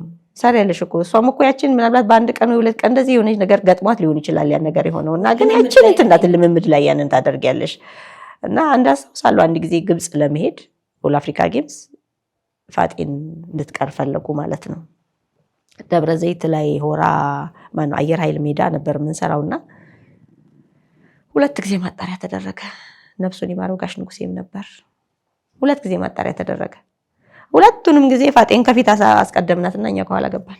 እንድታልፍ ፈልጋችሁ? እንዳትቀር ነው ተለይታ ከኛ ጋር ትሄዳለች። እንትኑ አላት ፊኒሺንግ ላይ ነው በቃ ማትችለው ስፒድ የላትም ፊኒሺንግ ላይ እና ያንን ውድድር እሷ እንዳትቀር እንደዛ አድርገናል። ለምን? ውጤት ከፈለጉ እኛን ያስቀሩንማ። ስለዚህ እሷን ከፊት እናደርግና እኛ ከኋላ እንገባለን። በዚህ ምክንያት ሳትቀነስ አብራን ሄዳለች ግብፅ ላይ። የሚገርም ህብረት ነው። በጣም ፍቅሩ ነበረ። የተለያየ ክለብ መኖራችንን የምናውቀው ራሱ አመታዊ ውድድር ሲመጣ ኢትዮጵያ ክለብ የአዲስ አበባ ክለቦች ሲመጣ ያኔ ወደ የክለባችን ስንሄድ በተቃራኒ ነገር ስንገናኝ ነው እንጂ አመቱን ሙሉ አብረን ስለሆነን ክለባችን መለያየቱ ራሱ ትዝ አይለን። ያችን 1 ሳምንት ነው ያችን ውድድር እስክንጨርስ ድረስ የምንለያየው። ከዛ በኋላ በቃ አንድ ላይ ነን ከአመት እስከ አመት ማለት ነውና እንደ አንድ ቤት ሆነን ነው የምንሰራውና አይዞሽ አይዞህ እየተባለን የምንሰራውና ደስ ይል ነበረ ወቅቱ። በጣም እንግዲህ ኢትዮጵያ በተለያዩ ዓለም አቀፍ መድረኮች ስሟ የተጠራበት በልጆቿ የኮራችበት የስፖርት ዘርፍ ቢኖር እውነት ነው አትሌቲክስ ነው። እንግዲህ በዛ ውስጥ ብዙዎችን ማንሳት እንችላለን። ባርሴሎናን ስናነሳ ደራርቱ ቱሉን እናነሳለን እና አዲስ አበበ በጣም ብዙዎቹ አሁን ውጭ ቢኖሩም የተወሰኑት ናቸው። እዚህ ያሉ ብዙዎቹ ከሀገር ውጭ ናቸው ብዙዎቹ ማለት ትችያለሽ።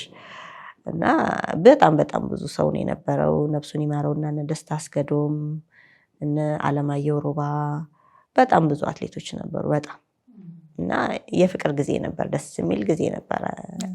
በጣም ደስ ይላል። ትልቅ በውድድር የተሸለምሽው ሽልማት ምንድን ነው? ፌዴሬሽን ያውቀው ለክሮስ ካንትሪ ቻሌንጅ ልንወዳደር ስፔን ሄድን። ከስፔን እዛው ቁጭ ብለን ውድድሩን ካደረግን በኋላ ጥሪ ጋበዙን ማለት ነው። የት? ፖርቹጋል ሲጋብዙን ቀጥታ የነበረው ሰው ዶክተር ይልማ በርታ ነበረና ፌዴሬሽን ደወለ። እንደዚህ አይነት ግብዣ ተጋብዘናል ብሎ ነገራቸው ማለት ነው። ሲነግራቸው ክሮስ ካንትሪ ቻሌንጅ ነጥብ ተመዝጋቢ ነው፣ ይጠቀልለዋል እሱንም። ስለዚህ የኛውም ነጥብ ስብሰባ ላይ ስለነበርን እኔም ፊጣም ይመለከተን ነበርና ግሩፕ ውስጥ ደግሞ ሁለታችንም ነበርንና ተፈቀደ። በዛው ሄድን እና ፖኬት አትከፍሉን ምናምን ብለው ሲባሉ እኛ የኪስ ገንዘብ አንከፍልም፣ ብትመጣም እኮ $100-200 እሷም ላትሆን ትችላለች እና አንከፍልም። ይሄ ሁሉ አትሌት የመጣው የአሸናፊነት 7150 ዩኤስ አለው ውድድሩ እና ያንን ለማግኘት ነው አትሌቱ የመጣው እንጂ እንደዚህ አይነት ክፍያ የለንም አሉ። ትልቅ ብር ነው በዛ ሰዓት እንዴ! ፌዴሬሽን ማያውቀውም አልኩሽ እኮ 1000 ላንቺ አንቺ ሄደሽ ለምትሮጪው ላንቺ 1000 ሲጠየቅልሽ ለፌዴሬሽኑ ገቢ ግን $3000 ነበር የሚጠየቀው በእኛ ሰዓት ማለት ነው። ስለዚህ እነዛም ጋባዦቹ ምንድነው የሚያደርጉት? 3000 ለፌዴሬሽኑ ከሚከፍሉ 3 አትሌቶችን ይጋብዙበታል። ስለዚህ ያኔ የነበረውና ያኔ ፌዴሬሽኑ ማያውቀው ብሩን በእጄ የመጣው አሸንፈሽ። አዎ ዶክተር ይልማ እንግዲህ ሁለታችሁ ማሸነፍ አለባችሁ እንደው ሙቱ አለ። ታሪክ ሰርተው ነው የሞቱት ብዬ እናገራለሁ ይለን ነበርና እግዚአብሔር ይመስገን እግዚአብሔር ረድቶን ሁለታችንም አሸነፍን። ከሽልማቱ ውጪ የሆነችብን እንደው ፋጤ ነበረች እንጂ የሄዱት ወንዶችም ሴት ሁለት ነን የነበርነው። ፋጤ ብቻ ናት ከሽልማቱ ውጪ የሆነችብን እንጂ ሁሉም ሽልማት ውስጥ ነበረ። እግዚአብሔር ይመስገን ያችን ብር በእጄ ነው ይዤ የመጣሁት። እሷን ይዤ የመጣው በ26000 ብር አካውንቴ ላይ ነበረች አስታውሳለሁ። 15000 ብር መሬት ቀጥታ ግዢ ሳይሆን ያው ውክል እንትን ምንድነው ምትክ ተብሎ ነበር የሚደረገው ያን ጊዜና መካኒሳ አካባቢ የማህበር ቤት ነው መሬት ከዛው ካንዱ ላይ ማለት ነው። እሷ ተገዝታ ነበረ። በዛች በተረፈችው ብር ቆርቆሮ አድርገ እጠረው ብዬ ባለቤቴን ሄድኩ ማለት ነው። ያችን ብር ይዤ መጣሁ። በሷ ያ ቤት ተሰራ። በጣም ታሪካዊ ሽልማት ነች ማለት ነው። በጣም ይገርማል። ባለቤትሽ አትሌት ነው ነበረ ግን አልተሳካለትም። ራሽያ በክብደት ኮርስ 6 ወር በአገር ደረጃ ተልኮ ሰልጥኖ መጥቷል። ያው ባህር ኃይል ነበረ ያኔ ኢህአዴግ ሲገባ። ከዛም በፊት ተጀምሮ እንደዚሁ እርስ በርስ ከሰዎች ጋር እንትን ብሎ ለምን ኤርትራ ሄዶ ልጆች አሰልጥኖ ይዞ አይመጣም የሚል ጥያቄ መጣ። ለምን ብሔራዊ ላይ ባህር ኃይልን ቢራን ያሰለጥን የነበረ አንድ ሰው ነበረና ይሄንን ለሱ ይተውለት ነበር። የባህር ኃይልን ቡድን እሱ ነበር የሚያሰራው። አሁን ልጆቹ ከዛኛው ይልቅ የዚህኛው አሰራር ቀለለን የሚል ጥያቄ የሚል ነገር ሲመጣ ገና ለገና ይፈነግሉኛል በሚል ቀድሞ ገብቶ እሱ ለምን ለጦር ኃይሎች ውድድር ሰው አሰልጥኖ ይዞ አይመጣም ብሎ ጥቆማ ይሰጣል። ስለዚህ ያው አስመራ ትሄዳለህ ይባላል። ያኔ ደግሞ ወቅቱም ጥሩ ስላልነበረ እንግዲህ አልኩ ለራሴ ፕሮሚስ ገባ ማለት ነው። ያኔ እኔ 82 ላይ ኦልሬዲ ቋሚ ሆኛለሁኝና ቋሚ ስራለች። ስፖርቱን እስክታቆሚ ድረስ ያው ስፖርቱ ላይ ትሆኛለሽ። ስፖርቱን ስታቆሚ ወደ ቋሚ ቦታሽ ትመጫለሽ፣ ወደ ቋሚ ስራሽ ማለት ነው። ወደ ቢሮ ትገቢያለሽ እና ያንን እድል አግኝቼ ስለነበረ ስማ አልኩት፣ ብሔራዊ ውትድርና ቢያሳድድህ መውጫ መግቢያውን ስለምታውቀው ባህር ኃይል ገባህ። በውጭ በሚሊተሪ በውስጥ ግን በሲቪል ነው የተቀጠረው። መውጫ መግቢያውን ስለምታውቀው ይሄንን አደረክ። እዛ ከሄድኩ በኋላ አስተምረናል። ስለዚህ ግዴታ ነው ግባስ ብለው እሳት ላይ ቢማግዱ ምን ታረጋለህ አልኩት። ስለዚህ ሲፈልጉ ያስወጡ፣ የኔ ደሞዝ ለሁለታችን መሆን ያቅታትን ብዬ እኔ ለእግዚአብሔር ቃል ገባሁ በወቅቱ ማለት ነው። ያንን ቃል እንግዲህ እስከ 90ዎቹ ምናምን አካባቢ ድረስ ስራ የለውም። የሆነች ትንሽ መኪናም ነበረች ላዳ፣ እሷን እያዜ እንቀሳቀስ ነበር። በዛም አልሆነም ምናምን በቃ ከዛ በኋላ የሚረባ ስራ የለም። በዛ መንገዱ ተከተለ ማለት ነው። ከዛ በኋላ እኔም ኃላፊነቴን አወረድኩ ማለት ነው። ከዚህ በኋላ እግዚአብሔር አይጠይቀኝም። ይሄንን ያህል አመት ችያለሁ። ከዚህ በኋላ ግን እግዚአብሔር የሚያዝንብኝም ከአቅሜ በላይ የሆነውን ነገር አሳልፌያለሁኝና አሁን ደግሞ መታገስ ካልቻልኩ ምንም ማድረግ አይቻልም። ያው ነገሮች እንትን እያሉ ሲመጡ በቃ በራሴ ጊዜ ወሰንኩ። ተለያያችሁ? ፊርማ አልተቀደደም። ቤት ውስጥ ነው ያለው። ምክንያቱም ያችን የቀረችውን መኪናዋን አውጥቶ ሸጣት። ገራጅ ናት ያለችው እየተባለ ተሸጠች። ካንቺ እውቅና ውጪ ተሸጣ። ምን እንደተደረገበትም አይታወቅም።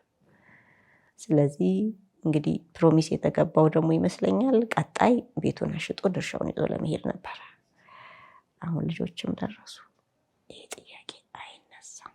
ልጆቹም ስታንድ ባይ ሆነው ነው የሚጠብቁት ይሄንን። ምክንያቱም ከዚህ እድሜ በኋላ ያንቺም የሱም አይደለም። ይሄ ቤት የልጆቹ ንብረት ነው። ለልጆቹ መታሰብ ስላለበት ማለት ነው። እሱ ሳሎን ይቀመጣል፣ እኛ ሌሎቹን ክፍለ ይዘን እንኖራለን። መቼም የታፈኑ ሚስጥሮችሽን የታፈኑ እውነትሽን ነው እያካፈልሽን ዛሬ። እውነት ነው። የተለያዩ እድልና አጋጣሚ አግኝተሽ ይሄን ያወራሽበት ጊዜ አልነበረም። በውስጥሽ ግን በጣም ብዙ ያሹ ነገር አለ። መጽሐፍ፣ ፊልም ሊወጣው የሚችል ነገር። እውነት ነው። የዚህ ሙያተኞች የሆኑ ያንቺን ህይወት በመጽሐፍ መልክ በፊልም መልክ ማሳየት ቢችሉ ያንቺ ፍላጎት ነው? ደስ ይለኛል። ምክንያቱም ሳግ እያነቀሽ እንባሽ እየመጣ እየመለሽው በጨዋታ እያዋዛሽ ነው። ያፈንሻቸውን እውነቶች ያፈንሻቸውን ሚስጥሮች ያካፈልሽን። ቀላል አይደለም ባሳለፍሽው ጊዜና አንቺ ወተሽ እንዲህ ነበር ብለሻልሽ ያላሉ ብዙ ይኖራሉ በተለያየ። እውነት ነው። አሁን አንድ ጓደኛችን አለች፣ የቀድሞ የአሰልጣኝ ሁሴን ሸቦ ባለቤት ለምሳሌ ማለት ነው። ያለችበት ቦታ ባለችበት እንትን ከባድ ነው በጣም። በጡት ካንሰር ሁለቱንም ጡቷ አጣለች።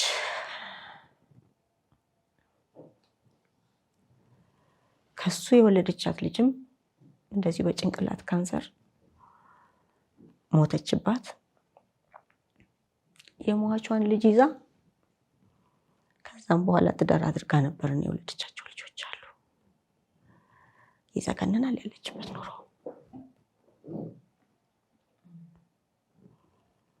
ከማረሚያ ቤት አሁን ወረዲ ጡረቷን አስገብራለች። ግን ከባድ ነው።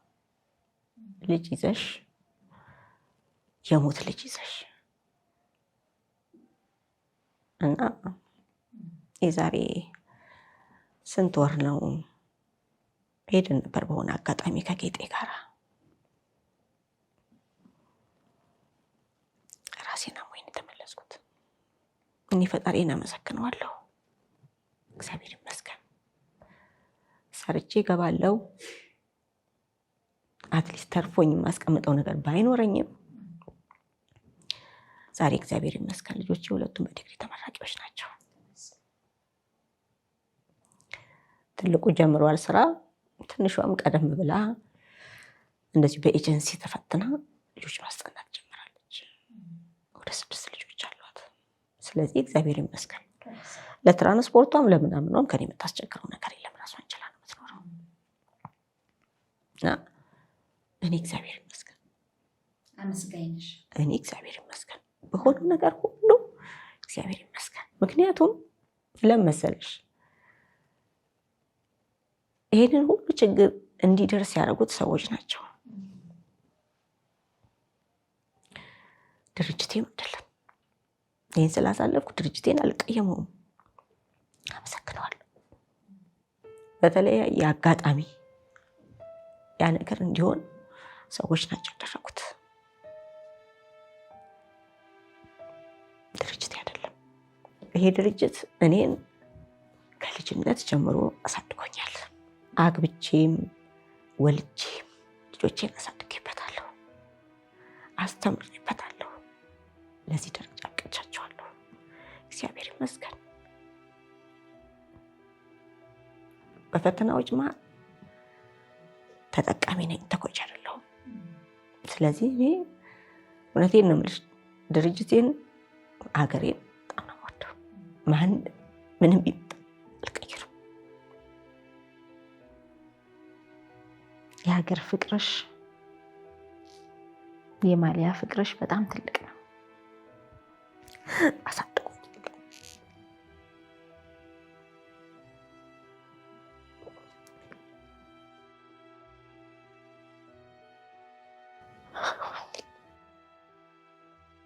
ለእኔ እዚህ መድረስ ክለቤ ትልቁ ሰርቶልኛል ብዬ ነው የምለው።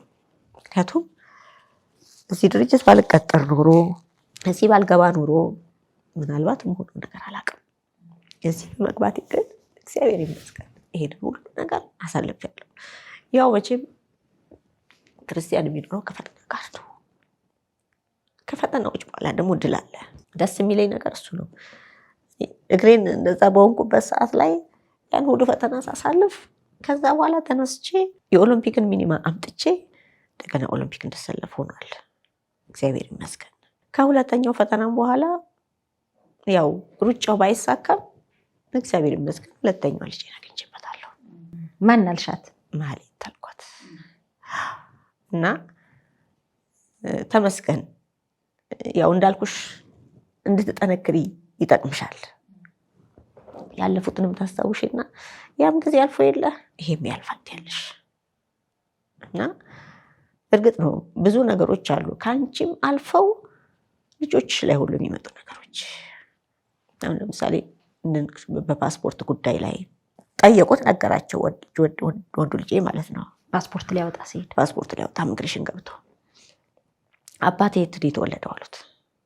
አዲስ አበባ አላቸው። አይ አይደለም አማራ ክልል ላይ ነው የተወለደው። ስለዚህ አማራ ክልል ሄደ የወንድሞቹን መታወቂያ ይዘህና ነው የተባለው።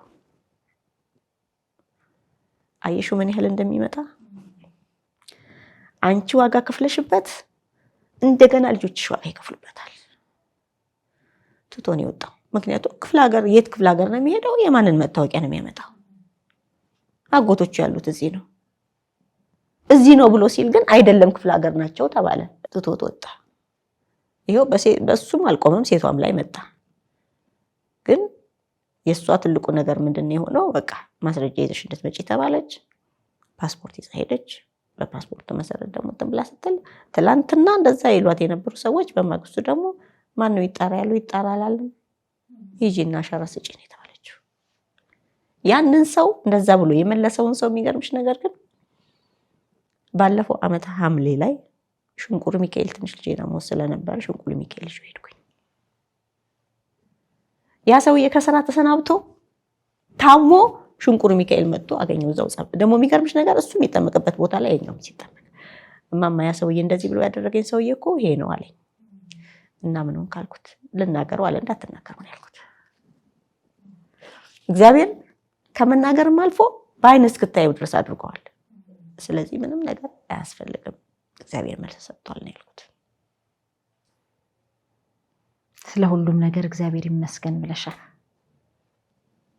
የድንግል ልጅ ክብሩን ይውሰድ። አልፏል ሁሉም ነገር በሱ አይደለም እና ተመስገን። እኔ ተመስገን ነው የምለው። የምትሆነው ነገር ሁሉ አንዷም ነገር ስህተት አለባት ብዬ አላምንም። ምክንያቱም እግዚአብሔር በስራው ስለማይሳሳት በዚህ መልኩ እንዳልፍ ስለፈቀደ ነው ብለሽ ነው የምታምነው? የተፈቀደው ለኔ ይሄ ነው። ተመስገን ብዬ እኖራለሁ። አሁን ስፖርት እንቅስቃሴ ትሰሪያለሽ? ጠዋት ማታ? አይ ማታ አይደለም፣ እንደዚሁ ግን ከልጆች ጋር ትንሽ እንቀሳቀሳለሁ። ጉልበቴን በጣም ያመኛል እና ለሱ ማሰሎቹን ለማጠንከር ሰራለሁ። አሁን ድሬዳዋ ከመሄዳችን በፊት ሰራ ነበር።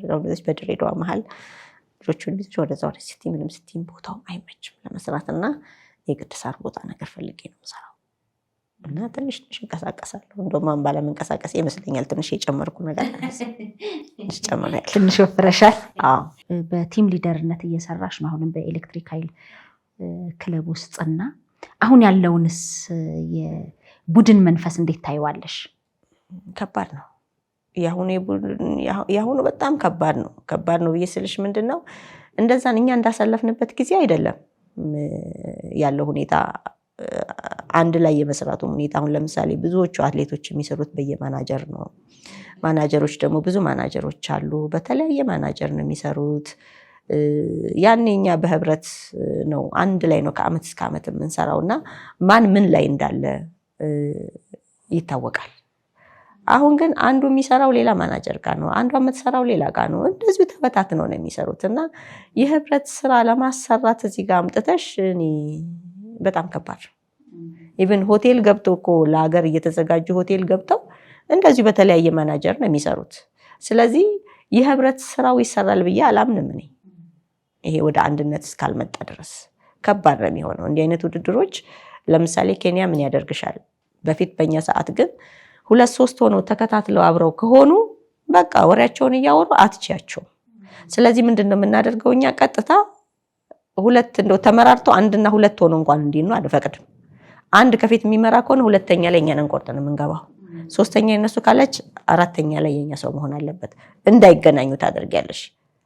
በቃ በዛ መንገዱ ነው እንትን የምናደርገው የነበረውና ያ አብረሽ ስለምትሰሪ እያንዳንዱ ፕሮግራም ያለሽበትን ሁኔታም ስለሚገልጸው ችግር የለውም። ያለሽበትን ደረጃ አይቶ አሰልጣኝሽ በቃ ይሄን ታመጣለች ብሎ ለመገመት ምንም የሚያዳግተው ነገር የለም። ያሁኑ ግን አብረሽ ለመስራት ከባድ ነው። ሁሉም በተለያየ ማናጀር ነው የሚሰራው። ምናልባት እድሉን አግኝተው በአንድ ማናጀር ላይ የሚሰሩ አትሌቶች አብረው ካሉና አብረው ወደ አንድ ቦታ የሚጓዙ ከሆነ ምናልባት እነሱ ይሄ አጋጣሚ ከተገኘ ነው እንጂ በተለያየ ማናጀር ላይ ስለሚሰሩ ከባድ ነው የሚሆነው። አሁን የህብረት ስራ ለመስራት እንደዚህ እንደ በፊት እንደነበረው የግሩፕ ስራ ለመስራት ምናምን ለማድረግ አረንጓዴ ጎርፍ የተባለበት አዎ፣ ያኔ በአንድ ሰው ነው የምሰለጥኙ ያለው ጠቅላላ ብሔራዊ ላይ ያለው አትሌት በሙሉ እንዳለ የሚሰራው በአንድ አሰልጣኝ ነው። ስለዚህ ችግር የለም። ማን ቶፕ እንዳለ ታውቂያለሽ። ስለዚህ አንቺ ባትቺ አንቺ መስራት ያለብሽን ሰርተሽ ያ የተቀረው ቶፕ ላይ ያለው ሰው እንዲያሸንፍ አንቺ የህብረት ስራውን ለመስራት ችግር የለብሽ። ማምን ላይ እንዳለ ደረጃው ይታወቃል። እድሎች አልነበሩም። እንግዲህ በተለያየ ምክንያት ያው እንሰማለን በአትሌቲክሱ ይሁን በሌላው ዘርፍ ውስጥ ያለ ሽኩቻ የተለያየ ነገር ምናምን ተብሎ አንዳንዴ ከዛ ከውስጥ ማፈንግጦ ወጥቶ ውጭም የሚሰሙ ብዙ ነገሮች አሉ። ብዙ አትሌቶችም ለሌላ ሀገር ዜግነት ቀይረው የሚሮጡ አሉ። አንቺ የመሮጥ አቅሙ በነበረሽ ሰዓት፣ ዝግጁ በነበርሽ ሰዓት ወዲህ ሕክምና ማጣት፣ እሱን ደግሞ ተቋቁመሽ አሸነፍኩ ብለሽ ስትይ ደግሞ የፖለቲካ ተጽዕኖ ሲደርስብሽ ለሌላ ሀገር ለመሮጥ አላሰብሽም? ከሀገር ወጥተሽ ለመቅረት አላሰብሽም? እድሉ አልነበረም? ቢኖርም አላረኩም። በእውነት ለኢትዮጵያ በተወዳደርኩበት እግሬ ሌላ ሀገር ውድድር ገብቼ ለመወዳደር ጽም አላረኩም። አሁን ኢትዮ ኤርትራ ሰላም ከተፈጠረ በኋላ ራሱ ሰው አልሄድሽም እንዴ አለሽ? አስታውሳለሁ ባልደረቦች የሆኑ ሰዎች ከመቀሌ ሁሉ ድረስ ይደውሉልኝ ነበር። አልሄድሽም ቤተሰብ ለማየት ምናምን። አንደኛ ማውቀው ነገር የለም፣ ሲቀጥልም ደግሞ ጦሱ ነው የተረፈኝ። የታውቀዋለሁ። አንቺ እኮ ስለ አንድ ነገር ስታስቢም አደርገዋለሁ ስትይ የሆነ የምታውቂው ነገር ሊኖርሽ ይገባል። እኔ ስለማታውቂው ነገር ቢነገርሽ ምን ስሜት ይሰጥሻል? እኔ ሕፃን ልጅ ሆኜ ነው የመጣሁት። 4 ዓመቴ ላይ አላቅም፣ ብቻ የሆነ ሰዓት ላይ አባቴ ይዞኝ እንደሄድ አስታውሳለሁ። የሆነ እንደ ህልም መስሎ የሚታየኝ ነገር አለ። ከዛ ውጭ ይሄ ነው ብዬ የምለይልሽ ነገር የለኝም። እናቴ መጣለች ከአንድም 2 ጊዜ ደርሳ ሄዳለች። በዚህ በሰላም በተፈጠረበት ሰዓት ላይ ማለት ነው። ሌሎች ሀገራት ማለት ኤርትራ ብቻ ሳይሆን ሌሎች ሀገራት እኔ በጭራሽ አላሰብሽም? ከኢትዮጵያ ውጭ በጭራሽ አላረገውም ብዬ ምን የቀረሁት በወጣ አንዱ ሀገር አላጣም። በወቅቱ ግን ይሰቀጥጥሻል። ይሄን በወከልሽበት እግርሽ ለሌላ ሀገር መሮጥ ከባድ ነው፣ በጣም ከባድ ነው። እንግዲህ አሁን እጅግ የምንወዳቸው የምናከብራቸው አትሌቶች ለስማቸው መጠሪያ የሆኑ ህንፃዎች፣ የተለያዩ ነገሮች አሉ። መንገዶች፣ አደባባዮች፣ ሆስፒታሎች አሉ አይደል? ሉቺያና ህንፃ ነው ምንድነው መጠሪያዋ ያለው ከተማ ውስጥ? ምንም ነገር የለም። አልፎም ተርፎም ምንድነው ቅድስተ ማርያም በላይ ጋር ያለው የሙዚየም ነገር አለ። ሙዚየም፣ እሺ፣ እዛ ላይ የነበረው ፎቶ እንኳን እንዲነሳ ነው የተደረገው። ፎቶሽ እዛ ነበር። በዚሁ በፖለቲካው ነው። ከዛስ በኋላ ወደ ስራ ትመለስ ከተባለ በኋላ ፎቶሽ ወደ ቦታው አልተደረገም? አልተደረገም። በምን አጋጣሚ ያወቅሽ ፎቶሽ እንደተነሳ? እንደ አጋጣሚ አንድ ጎረቤት ነበሩኝና ያዩት ነበር። እኔ እጄም አላየሁትም የሚገርምሽ ነገርና እንደዚህ ምናምን ይሉኝ ነበረ። ዶክተር አምባቸው ይባላል። አሁን በህይወት ይኖር አይኖር አላውቅም። እና እዛ አካባቢ የተወሰነ ጊዜ ተመድቦ ይሰራ ነበር። እና ልክ ይሄ ነገር ሲመጣ ነው ፎቶግራፉ እንዲነሳ የተደረገው። ሰማሁኝ፣ ገብቼም አይቼ አላውቅም። ከዛ በኋላ አልተደረገም። ለልጆችሽ ትነግሪያቸዋለሽ ያለፍሽበትን ነገር? ያውቁታል ማለት ያው ያ ነገር ተፈጥሮ እንደነበር እናገራለሁ። ለምን አቆምሽ የሚል ጥያቄ ስላለ ማለት ነው። እና ያው ያዩታል። ቤት ውስጥ ያሉትንም ዋንጫዎች አንዳንድ ነገር ያሉ። በፊት እንደውም ወንዱ እንደዛ ይል ነበር።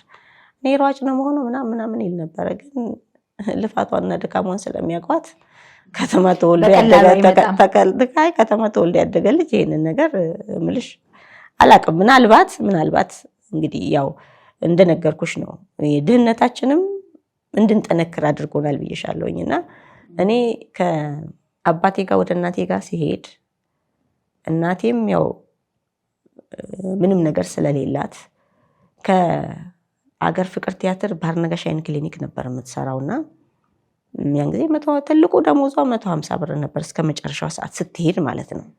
እንግዲህ ከዛ ባነሰ ደሞዝ ነው የምትኖረው። እንግዲህ 2 ልጅ ይዛ ማለት ነውና ያው የአቅም ጉዳይም ስላለ ከፒያሳ ከራስ መኮንን ድልድይ ነው የካቲት 23 ወደ መሳለሚያ በእግሬ እየሄድኩ 2 ዓመት ተምሬያለሁ።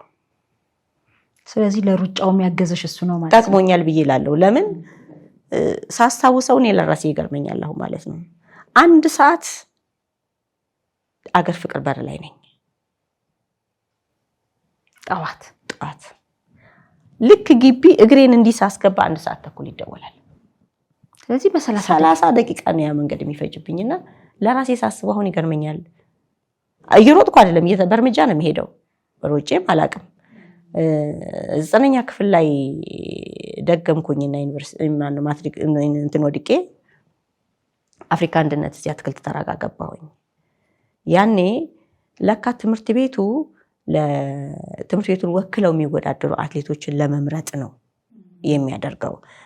መምህር የማኔ ይባላል እና የስፖርት ቲቸር። ሜዳዋ ትንሽ ናትና በቃ የሆነችውን ክፍል ነክተሽ ነው የምትመለሽው።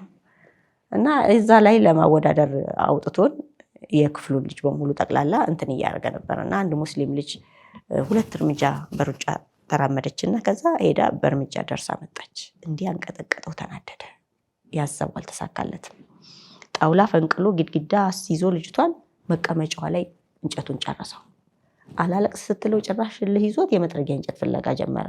እንዲህ ካረገኝ ተሰበርኩ አይደለ ፍኗ ነፍስ ያውጪኝ። ከዛ በዛ ለትምህርት ቤት መረጠኝ ማለት ነው። ይሄን የምነግርሽ መቼ ነው? 78 ላይ ማለት ነው። 78 ለትምህርት ቤቶች ተወዳደርኩ። ከዛ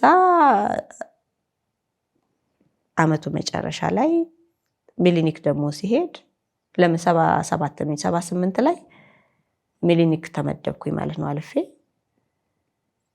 ከዛ አንድ ልጅ ነበረ አፈወርቅ ይባላል። ቡና ቢቲም ውስጥ ይጫወት ነበርና ስለሚያውቀው ለትምህርት ቤቱ እንዲጫወት ከክፍል ሲያስወጣው የምታውቃቸው ልጆች ካሉ ምናምን ተብሎ ሲባል እኔን ሳራ የምትባል ልጅ ነበረች፣ ስለእናቴ የምትባል ልጅ ነበረች፣ እነሱን ይጠቁማል። ከዛ እንውጣለን ወጣን እና እንደዚህ ብሎ ሲለኝ እኔ አልችልም አልኩት። አልችልም ብለሽ ካልሽ ደብተርሽን ይዘሽ ወደ ቤትሽ፣ ምክንያቱም በነፃ ሲያስተምርሽ አንቺ የምትችውን ነገር ማድረግ ካልቻልሽ ደብተርሽን ይዘሽ ወደ ቤትሽ ትሄጃለሽ አለኝ። አቅሙ ስለሌለ ምንም ማድረግ አልችልም። እሺ ብዬ እስኪ ስትሰሪ ልይሽ አለኝ። አየኝና እንደውም አለ የምን 400 ነው 800 እና 500 ትሮጫለሽ አለኝ። ኧረ እኔ ሮጬው አላውቅም አልችልም ተናግሬያለሁ አለኝ። እሺ ብዬው ዝም አልኩ። እንዳፉ ሆነለት መሰለኝ። እንደውም 800ን 3ኛ 500ን 2ኛ ሆንኩኝ። እንደውም ረጅሙ ጠቀመኝ። ከዛ በዛው አመት ክረምት ኮርስ አብዮት አደባባይ ወስድ ነበረ። ክለቦች ደግሞ የተወሰኑ ክለቦች የት ይሰሩ ነበር? አዲስ አበባ ዩኒቨርሲቲ እና ጠዋት እዛ እሰራና ከሰዓት ደግሞ እዛ ሄዳለሁ እነሱ ጋር። በቀን 2 አትችይም፣ አቅምሽም አይፈቅድም፣ አሁን አሟሙቀሽ ብቻ ትተያለሽ ምናምን እያሉኝ እየመከሩኝ፣ እንዳጋጣሚ የመብራት ኃይል አሰልጣኝ ይመጣል፣ ተነግሮታል። ይመጣና ስናሟሙቅ ያይናል። ያይና እሷ ናት ይላቸዋል። አዎ ስም ጽፎ ይሄዳል ማጣሪያ ሊያደርግ ከሌሎች ልጆች ጋር። ኋላ ጠበቅን፣ ቀነ ቀጠሮ ተሰጠ። በዚህ ቀን ማጣሪያ አለ ተባለ። ውድድሩ ተደረገ፣ አሸነፍኩ። በቃ መብራት ኃይል ገባሁ። በዛው በጀመርኩበት አመት 79 ነው እንትን ያለው፣ ከጥቅምት ጀምሮ የተቀጠር ነው። ከዛ ህዳር ስንት እንደሆነ አላውቅም፣ የአዲስ አበባ የተቆረቆረችበት 100ኛ ዓመት ሲከበር ያን ጊዜ ከጉስቋም እስከ ኤልያስ ነበር ውድድሩ። ለመጀመሪያ ጊዜ ክለብ ወክዬ የተወዳደርኩት እዛ ላይ ነበረ። እግዚአብሔር ይመስገን፣ እግዚአብሔር ረድቶኝ እኔም 3ኛ ሆንኩኝ። 1 እና 2 ባንክ ነበሩ፣ 3ኛ እኔ ወጣሁ እና አስታውሳለሁ። ፍቅረ ስላሴ ወግደረስ ነበር ሽልማቱን የሚሰጠው። እጅግ አሽበት ነበረችበትና ሲያየኝ 1 እና 2 የወጡትን አይቶ እኔን ሲያየኝ እኔ ይችን አክላለሁኝና አንቺ ምንሽ ነው እዚህ ጋር የደረሰው ብሎ ሲለኝ እኔ እሱን ስልጣን አላውቅም ሲለኝ ቃና ብዬ እግሬ ነው አልኩት። ደሱ አይባልም ምናምን አሉኝ። እንግዲህ የተጠየቁት ጥያቄ የፕሮቶኮል ነገር የለም አልኩኝ እኔ። በቃ ያኔ የተጀመረ በዛ ያኔ እንግዲህ የመጀመሪያ የሸለሙሽ ቦታውም ትልቅ ነው ላንቺ በዛ ደረጃ። የአዲስ አበባን 100ኛ ዓመት ምስረታን በተመለከተ አሰልጣኝ ጠፍቼዋለሁ። ማን ወጣ ብሎ ሲል 1 እና 2 ባንክ ወጡ፣ 3ኛ የወጣችው ሉቺያ ብለው ሲሉት የት ክለብ ናት ነው ያለው። አንቺ እንደሆንሽ አላወቀም? አልጠበቀኝማ። እኔን እዛ ቦታ ላይ ከኔ ይልቅ የጠበቃት ሌላ ልጅ ነበረችና እኔን አልጠበቀም። ስለዚህ እሱ ራሱ ሯጭ ነበር ያኔ የመከላከያ እና ሮጦ ገብቶ ሲጠይቅ ልጅነት የት ክለብ ናት ብሎ ነው የጠየቀው። መብራት ኃይል ይሉታል። ከዛ ነው የባነነው። እዛ ሁላችንም እንደገባን ጠቅላላችን አልቻልም እንትን ብለናል። እኔም ገብቼ እዛ ቀይ መስቀል ተኝቻለሁኝና ለምን ተኛሽ? በቃ ከአቅም በላይ ሆነ። ራሴን አመመኝ፣ ቦሚት አረገኝ። እኔ ብቻ አለውም በቃ እንደገባን ሁላችንም 3ታችንም እንዲህ ነበር፣ 4ታችንም እንደዚህ ቦሚት እያደረግን ነበርና ልጅቷን እንዲህ ብሎ እንዲመጣው 1 እና 2 የወጡት ልጆች መጥተው 3ኛዋ መናገር አቅቷታልና ቁጥሯን ከጇ ላይ ቀምተው ሲያዩት 4 ነው የደረሳት። ግራ ገባቸው። ምክንያቱም አዲስ ነኛ። እኔን ባንድ ጊዜ መጣ እዚህ ቦታ ላይ ትደርሳለች ብለው አልጠበቁምና 3ኛ ማን ነው ሲሏት በአይኗ አለቻቸው አዲስ ገዛኝ ትባላለች። ከዛ መጥተው ቁጥሬን አዩት፣ 3 ቁጥር ነው። ደነገጡ። ከዛን አመት ጀምሮ እኔም ናሽናል ቲም ተመረጥኩ፣ ያው ተቀላቀልኩ ማለት ነው። እንግዲህ አሁን አብረሽ የተወዳደርሽው ወይም ደግሞ በናሽናል ቲም ውስጥ አብራችሁ ከነበሩት መካከል እነ ደራርቱ፣ እነ ጌጥ ዋሚ፣ እነ ብርሃኔን እያነሳሽልኝ ነበር። ትጠያየቃላችሁ? አሁንስ ያ የድሮ ትውስታችሁ ወዳጅነታችሁ እስካሁን ዘልቋል? ከጌጤ ጋር አዎ። ደራርቱም ያው ምንሽ የነበረችበትን ቦታ እንደሱ የሚያስደርጋትም ስላልነበረ አንገናኝም። ከደራርቱ ጋር ነው አጋጣሚ ያስታውሳለሁኝ። ማዘር መጀመሪያ የመጣች ሰዓት ላይ ተሰብስበው ነበር የመጡት። አንድ ላይ ሁሉም አንድ ላይ ሆነው መጥተው ነበረ። ቤት ተጫውተው ምን ብለው ተነስተው ሄዱ። ከጌጤ ጋር አሁንም እንጠያየቃለን። ከሌሎቹ ጋር እንኳን አንገናኝም። ያው ግማሹም እንዳልኩሽ ያው ፋጤም ውጪ ናት። ከስንት ዓመት በኋላ ነው አንድ ጊዜ ምን ላይ ነው ያገኘኋት? የሆነ ነገር ነበረና እዛ ላይ ያገኘኋትና አንቺ ያሮጊት ፈረንጅ ምናምን ይሏታል። ሳያት ወፍራለች ምንም ልትመጣለኝ አልቻለችም። ከሆነ ሰዓት በኋላ ነው የባነንኩት እኔ ራሴ እሷ መሆኗን። አዎ ሌሎቹም ብዙዎቹም ያው ትግስት ሞረዳም ውጪ ናት ያለችው። አዳነች እርቄሎ አሁን በቅርቡ አንጋፋ አትሌቶች የሚል እንደ ማህበር ነገር ተቋቁሟል። እና እሱን እንትን በማድረግ አሁን በ15 ቀን 1 ቀን እዚህ ምንድነው ስሙ አካዳሚ ሜዳ ፈቅደውልን በ15 ቀን 1 ቀን እየተገናኘን እንቅስቃሴ ጀምረዋል። እዛ ላይ የድሮዎቹም እንዲሁም ተንጠባጥበውም ይኖራሉ። ከኛም በፊት የነበሩት ከኛም በኋላ ያሉት በእኛም ጊዜ የነበሩት የተወሰኑ ሰዎች አሉ። እነ ተስፋዬ ጣፋ እንደዚህ አሉ የተወሰኑ ሰዎች እንጂ ብዙ ውጭ ነው ያሉት፣ ብዙዎቹ የሉም። አሁን ካሉት ውጤታማ አትሌቶች የማን አድናቂ ነሽ? ውጤት መቼም የሁሉም በልፋት በጥረት ነው። እኔ ሁሉንም አድናቂ ነኝ። ለምን መሰለሽ? አትሌት እግዚአብሔር ይመስገን ዛሬ እዚህ ቦታ ላይ መድረሳቸውና የላባቸውን ዋጋ ማግኘታቸው ከምንም በላይ ያስደስተኛል። አትሌትን አይደለም ጨርቅ ለብሶ አይደለም መኪና ነድቶ ወርቅን እንደ ጫማው ረግጦት ቢሄድ እኔ ልቤ አይደነግጥም፣ ከልፋቱ አኳያ ማለቴ ነው። እና እኔ ሁሉንም አደንቃለሁ። ምክንያቱም እዛ ጋር ለመድረሳቸው የሚከፍሉት መስዋዕት ቀላል ስላልሆነ ሁሉን ነገር ትተሽ እኮ ነው። ማህበራዊ ነገርሽን ትተሽ ሁሉን ነገር ትተሽ ነው ልሽ በቃ ዘመድ ጥየቃ አታቂ፣ በዓል ከሰው ጋር ልገናኝ አታቂ፣ ምን አታቂ። እንግዲህ ያሁኑ እንደዛ ከሆነ ማለቴ ነው። እኛ እኮ በዓል ማግስት በተለይ ፋሲካን ትልቅ በዓል ነው ፋሲካ እኮ እኛ ምንም አንቀምስም። ለምን? የፋሲካ ማግስት ውድድር ይጀምራል ኢትዮጵያ ሻምፒዮን። ስለዚህ ለውጤት ተብሎ ሲባል ቀይ ወጥም ሆነ ዶሮ ወጥም ሆነ ምንም በጎን እየገላመጥሽው ታልፊያታለሽ እንጂ እሷን ቀምሰሽ ነገ ዋጋ ታስከፍልሻለች። ስለዚህ አትቀምሽ ሁሉን ነገር ትተሽ። እኔ እኮ የገዛ ዘመዶቼን መንገድ ላይ ሰላም ሲሉኝ እንደማንኛውም ሰው ሰላም ብያቸው ነው አልፎ ሜዳ ላይ የሚያቀኝ ሰው ብዬ ነው የምለው። ለምን? አላቃቸውማ፣ አልጠይቅም። የመታወቂያ ቀን ጊዜም ቀንም የለኝም። እንዶ ገፍቶ መጥቶ እኔ እንደዚህ ነኝ ብሎ ካለኝም ያው ስለማላቀው ያው ሰላምታውን ሰጥ ይሆናል እንጂ ዝርዝር ሀተታውንም ከየት ታመጪዋለሽ? ማን አለና ሲነግርሻል? አዎ። እና የገዛ ዘመዶቼንም እንደዚህ ሰላም ሲሉኝ ሰላም ብያቸው ልሄድ እችላለሁ። እንትኑ ስለሌለኝ ማለት ነው። የመታወቂያ እድሉ የለም። ሄደሽ ዘመድ የመጠየቅ ምናምን ማለት ነገሩ የለም። በቃ አሁን የቡድን ኃላፊ ሆነሽ ነው? የቡድን መሪ ሆነሽ ነው? የቡድን መሪ ሆኜ ነው የምሰራው። በስርሽ ስንት አትሌቶች አሉ? እኔ ጋር አሁን ባጭር ርቀት ወደ 6 ወርወራ ላይ ወደ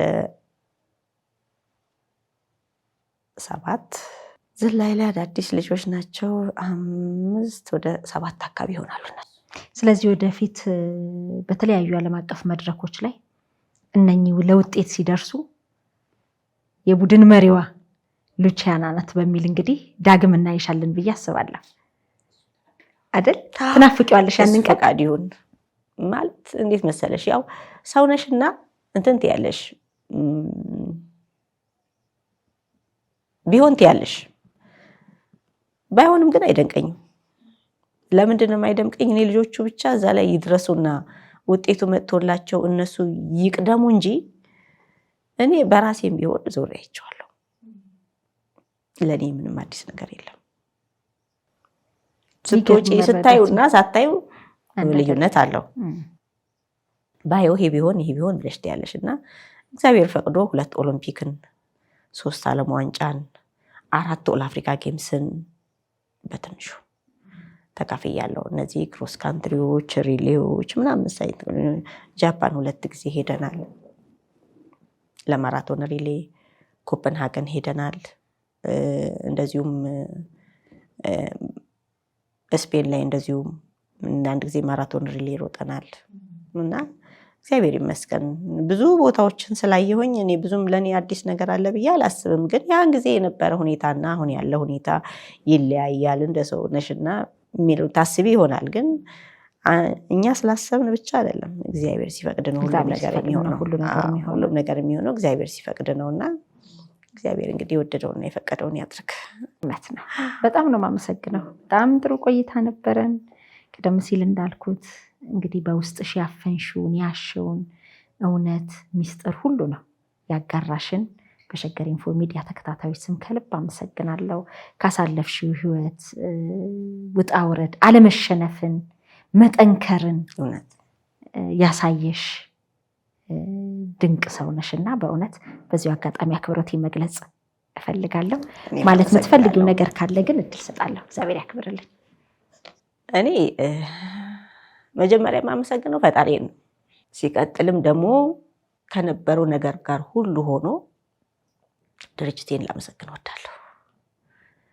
ለእኔ እዚህ መድረስ፣ ለልጆቼ እዚህ መድረስ የኢትዮ ኤሌክትሪክ መኖር ነው እኔን እዚህ ቦታ ላይ ያደረሰኝና ድርጅቴን ለመሰከን ወዳለሁ። ተረፈ አብረውኝ ለነበሩ አትሌቶች በሙሉ በያሉበት ሰላምና ጤና እመኝላቸዋለሁ። እግዚአብሔር ያክብርልኝ። አሜን። እኔም አመሰግናለሁ። ሸገር ኢንፎ አዳዲስ ወቅታዊና ተአማኒ የሆኑ መረጃዎችን ያገኙበታል። ሰብስክራይብ በማድረግ ቤተሰብ ይሁኑ። የምንለቃቸው ቪዲዮዎች ፈጥነው እንዲደርሱ የደውል ምልክቷን ይጫኑ። ውዴታውን ለመግለጽ ላይክ፣ ሀሳቡን ለማካፈል ኮሜንት፣ ለሌሎች ለማጋራት ደግሞ ሼር ያድርጉ። አብራችሁን ስለምትሆኑ ከልብ እናመሰግናለን። ሸገር ኢንፎ ታማኝ የመረጃ ምንጭ